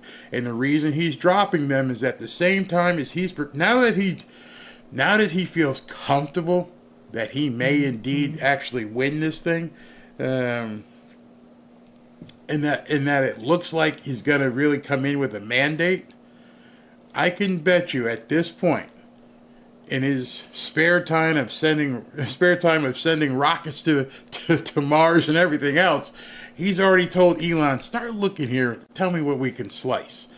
Well, and Elon come back to him, hey man, I think we could find like $10 billion here. We don't need it? Nope, cut it. And so he mentioned it today in his speech. I like to listen, and I'm sorry if I haven't gone to some of the comments here, so talk amongst yourselves, but I don't want to miss this. He kind of alluded to things in his speech.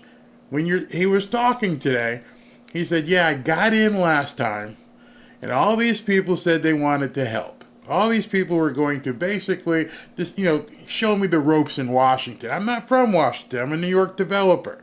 He said those words. And the people that he thought he could trust, we found obviously he couldn't trust them.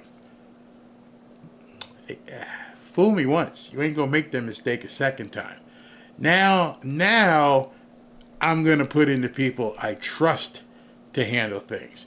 Oh my God, they're screaming. It's going to be biblical. Like the movie Law Abiding Citizen. It's going to be biblical. And they're freaking out. They're freaking out with reason, deservedly so. The livelihood, the gravy train that they have counted on for who knows, God knows how long, is rapidly coming into the station at an abrupt stop. It was funny, I saw a video today by Rob Smith. Rob Smith is a gay black man who supports Trump. And when I watched his video, I couldn't play it here because, never mind. It really struck me to the point where I turned around and go, oh, he's got a point. You see, in his video, he said, the reason why Kamala Harris looks so disoriented and looks unprepared is she wasn't supposed to have to do this. because on July 13th, her competition was supposed to be eliminated. And I heard that and I went, oh shit, yeah, I could put a omelet in office and just push it in if it was no competition.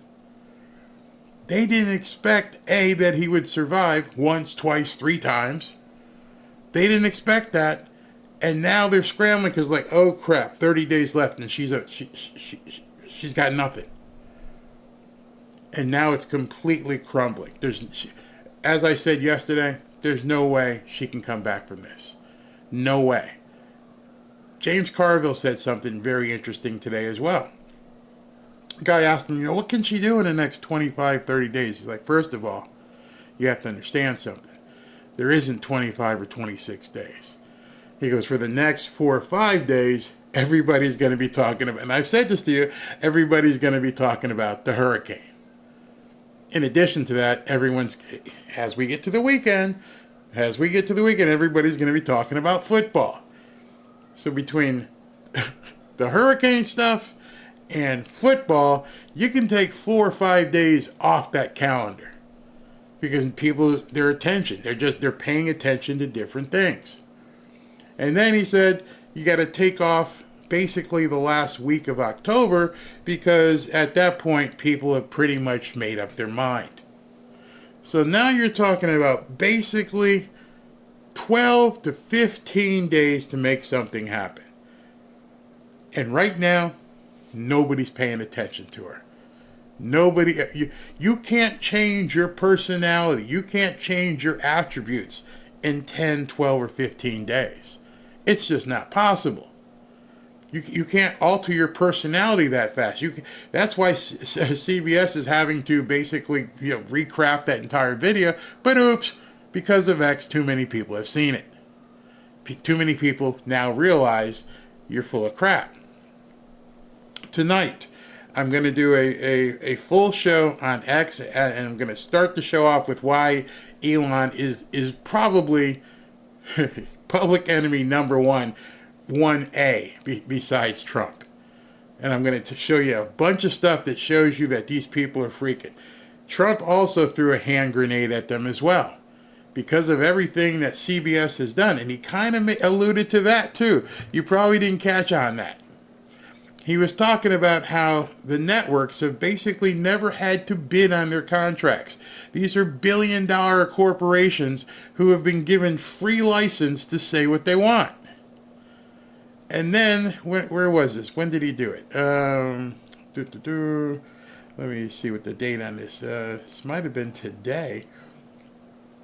I'm sure a lot of you guys know who John Solomon is.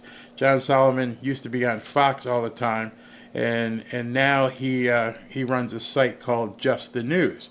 Well, John Solomon came out with an article right here, and it says Trump calls to rebid all broadcast licenses to fight bias amid 60-minute scandal. And it says, long frustrated by perceived bias in the news media, former President Donald Trump called for the government to dramatically rebid the broadcast licenses of the major television networks to create new competition and balance. He pulled the pin. He pulled the pin and threw it into the studios of news networks across the country. What? Can he do that? Yeah, I can do that. Yeah, I can, right now the FCC, which is controlled by the Bidenites, are screaming, oh, no, we can't do that. No, that's never going to happen. It's never going to happen right now. Yeah, we all know that. You are now in control of the FCC. So it's easy for you to push back and go, oh, that's never going to happen. Well, January 20th is coming. And so now if Trump is saying, I'm going to go after these networks, and not specifically the networks. I'm not going after the networks. I'm just going to do like I did with, and he mentioned NAFTA, or not a NAFTA, but the MC, whatever it was. What do you call it? With USMCA. He goes, I'm going to invoke renegotiations. So if he's going to invoke the 6-year time frame for renegotiations with the USMCA with Canada and Mexico, and now he's talking about, hey, listen, I'm also going to, we're going to make these things get rebid as well. Wow, that's a whole lot of money. How much do you think you would charge CBS to be on the air? You know, right now they get it for free. Why do they get it for free? Why can't I have a television license for free? How much is NBC and CNN? How much y'all paying? Oh, you all got licenses for free. Sorry, we're going to bid that now. I can't even imagine what the price tag would be. $5 billion? $6 billion? $10 billion? Per network? That they have to pay to the government? Oh, then I can go ahead and cut no tax on tips, no tax on overtime, etc., etc. Because I'm about to come after y'all and hit you in the pocketbook because you're full of crap. You've turned into nothing but Democrat propaganda, and that's not how you're supposed to be. Nobody else has ever said that. I'm telling you, if you look around and put that in, you see the FCC came out immediately. Oh, that's never going to happen. Well, that's because you guys are here right now. What happens? I don't know. What happens if there's no FCC? Y'all ain't thinking about that, did you? You're telling everybody it can't happen because we're the FCC. Well, two things. One, he could change you out in January. And two, what if Elon comes in and goes, they're done. What? You're done. Pack your shit. Get out. There is no more FCC. What? Yeah, I'm gonna hire the commissioner, deputy Duha of news. Me. I'm Elon. Could you sound far-fetched? Some people going, what? What do you mean? No. You're a government agency, FCC. You're done. We now handle these things. Oh, yeah, there'll be court cases. There will be all kinds of court cases. They will fight it tooth and nail. But the president has the ability to do that.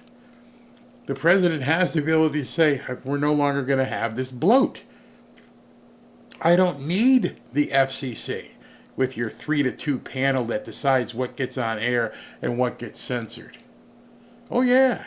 Think about that. Done. And think about how many of these agencies he could come back and just start. That's why they're freaking out. It's not Kamala. It could be anybody running.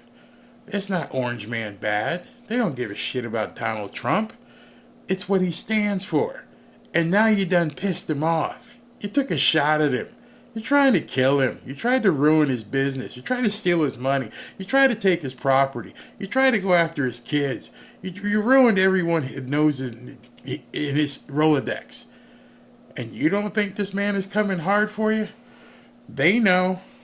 They completely know, and that's why they're all freaked out. And now he done teamed up with Elon Musk and RFK Jr. You best be afraid. So how bad should they be afraid? I'm going to show you something. Some of you guys were mentioning the poly market. I mentioned it as well. Poly market, you guys were mentioning polls, and I was watching this. I was watching this as he was speaking. Let me pull this up so you guys can see. The poly market is a betting site where people can actually bet according to who they think is going to be president, which you have to believe is probably a little bit more accurate than some of the polls where people are like, hey, are you voting for Kamala? And I'm going to talk to 600 people, and I'm going to talk to like 15 of them that are black, and blah, blah, blah. These are people actually putting down their money. Now, at the same time, it's also not easily, but can be influenced, because there were people who were Democrats who were dropping millions of dollars and betting on this stuff just to keep the numbers looking pretty. Well, when he started talking, as you can see on the screen, when he started that speech today at 1:30, it was 10 points. It was 50, she had like 45 and he had like 55. It has now shifted 13-point lead. She's in big trouble. That was immediate upon him speaking. I was watching it earlier. If you go on Twitter, you can look at people's posts, and they were talking about where Polymarket was like 2 hours ago. Oh, he's really taking like an 8-point lead in Polymarket. Oh, he's got a 7-point lead in Polymarket. Now, after that speech, it's at 13. 13. She's cooked. She's absolutely cooked. On the intro earlier, before we started, I had a bunch of videos to show you, but man, it's all cooked right now. After that speech, I mean, the man took 2 hours to talk and then sat down and took questions, and I'm like, you gotta be kidding me, man. I'm tired. I want to close with this. I didn't even imagine that when he started talking about no alcohol, no cigarettes, no drugs, and I just started watching the chat, and it was moving so fast with people saying, I've been sober 5 years, I've been sober 9 years, 25 years, and I went, oh my God. He brought that out of people. People were sharing that in the chat, and I'm like, wow, this is amazing. This is absolutely amazing that people felt comfortable enough here to let others know, yeah, I know what he's talking about. I don't want my kids being druggies or drunks. He hit some people right where it counted. And I felt that was just amazing. Kamala's done. I mean, absolutely done at this point. I don't even know how she could respond, because you can't create something that's not there. She doesn't have it. She just doesn't have it. So we did a poll earlier today, and the poll was, should I do something about tonight, how to use Twitter better? And we had 2,600 votes. 88% of you said yes, do the poll. So that's what I'm going to do tonight with the Elon show at 7 p.m. Come on in, strap in, get your notebooks. I'm going to spend the first half of it telling you exactly why these people are terrified of Elon, and then after that we'll get into how to use X, and I'll tell you what's coming up on Monday as well. Just stay frosty out there. These people are getting desperate. They're able to see right now what's happening. When James Carville goes, I don't know what she's gonna do. When they're openly just shaking their head, going, "What are we gonna do?" I don't know what they're. And now the guy's going into. Oh, I forgot to show you. He's going into. They're going into New York City. Remember, I said yesterday that Trump should basically. Where was it up here? Hold on, I might have to go back up here. I said Trump should go into Manhattan. And when he goes into Manhattan, he should basically, okay, here it is. Put it on, do the speech on the billboards and everything. And this popped up this morning, and I just loved it. And who's this from? Just in, a massive billboard in Times Square of live election odds has been spotted in New York. Kamala Harris does not want you to retweet this video showing Trump winning. And this was this morning. The odds, but the more important thing was this is on one of those billboards in Times Square. So can you imagine that's just one of the billboards in Times Square? If he's in New York in Madison Square Garden, all these billboards are up, and you're giving out live streams of him actually talking. Believe it or not, those billboards, some of them are not that expensive to do, and so I've got someone checking to say, hey man, that would be tits if we could go ahead and get one of those Times Square billboards and do something during his rally. So strap in. It's going to get crazy. All right, so where was I? Let me get to the super chat so I can get some lunch here and come back and do the 7 o'clock. I didn't know we was going to be here for 3 hours.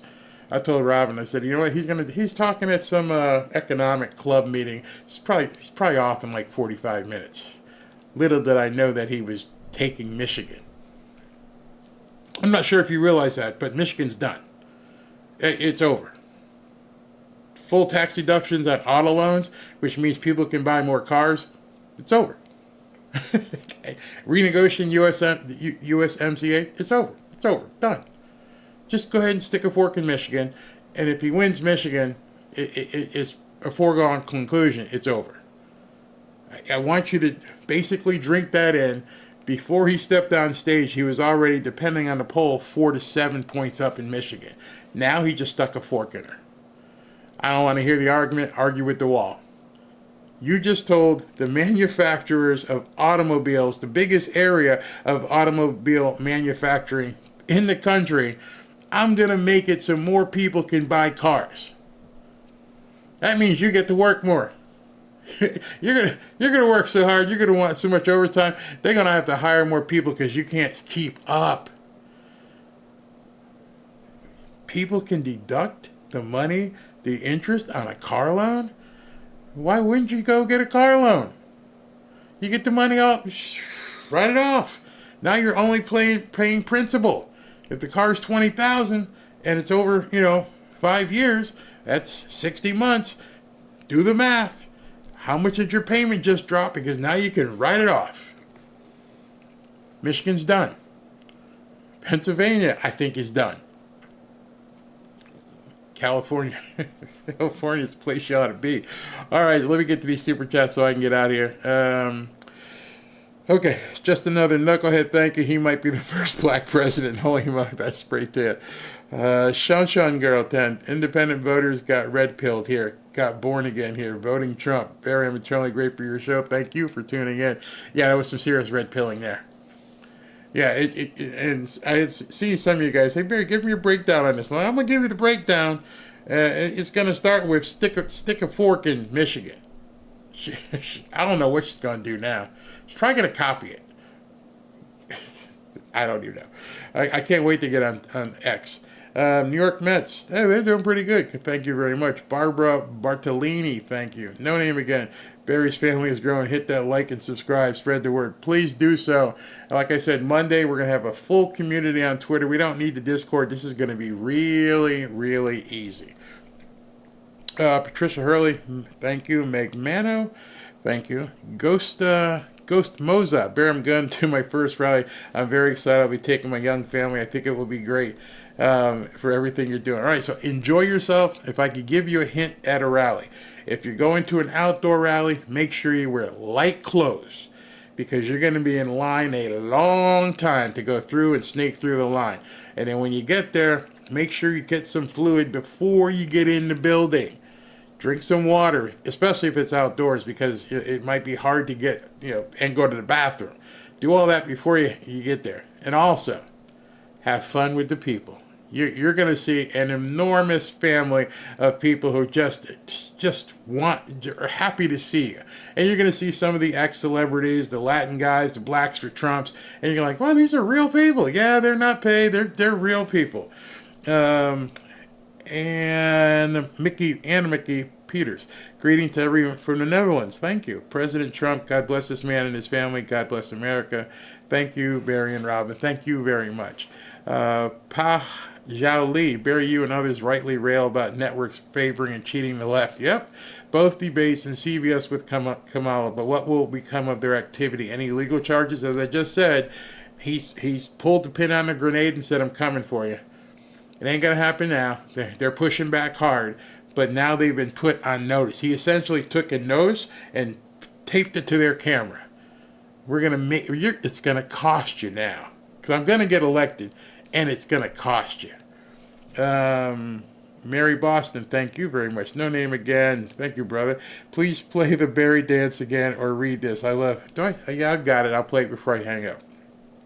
Sandy M. Merch idea, Barry. Special Barry fanfare shot glass. Collect them and would buy no matter how many designs. Ashley, go ahead and write that down, girl. Thank you very much. Big Cat, thank you. Barry, you absolutely one of the best digital warriors. Thank you very much. I get tired. I get off these things and I go out there and I eat and I go, I'm so tired. I got to do another one.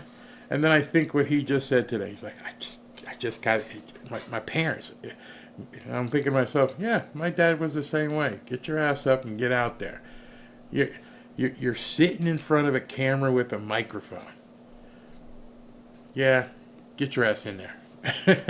No name again. Even China labeled George Soros as an international terrorist. They know better. Anna Mickey Peters, I love to have a MAGA hat. I can't get it here, Barry. Can you please let me know how I can get one in the Netherlands? Go ahead and email Ashley, and we'll see if we can get one overseas for you. No name. It doesn't matter. Gay, straight, skin color. We're all Americans, legal Americans. Be proud of the USA. Absolutely.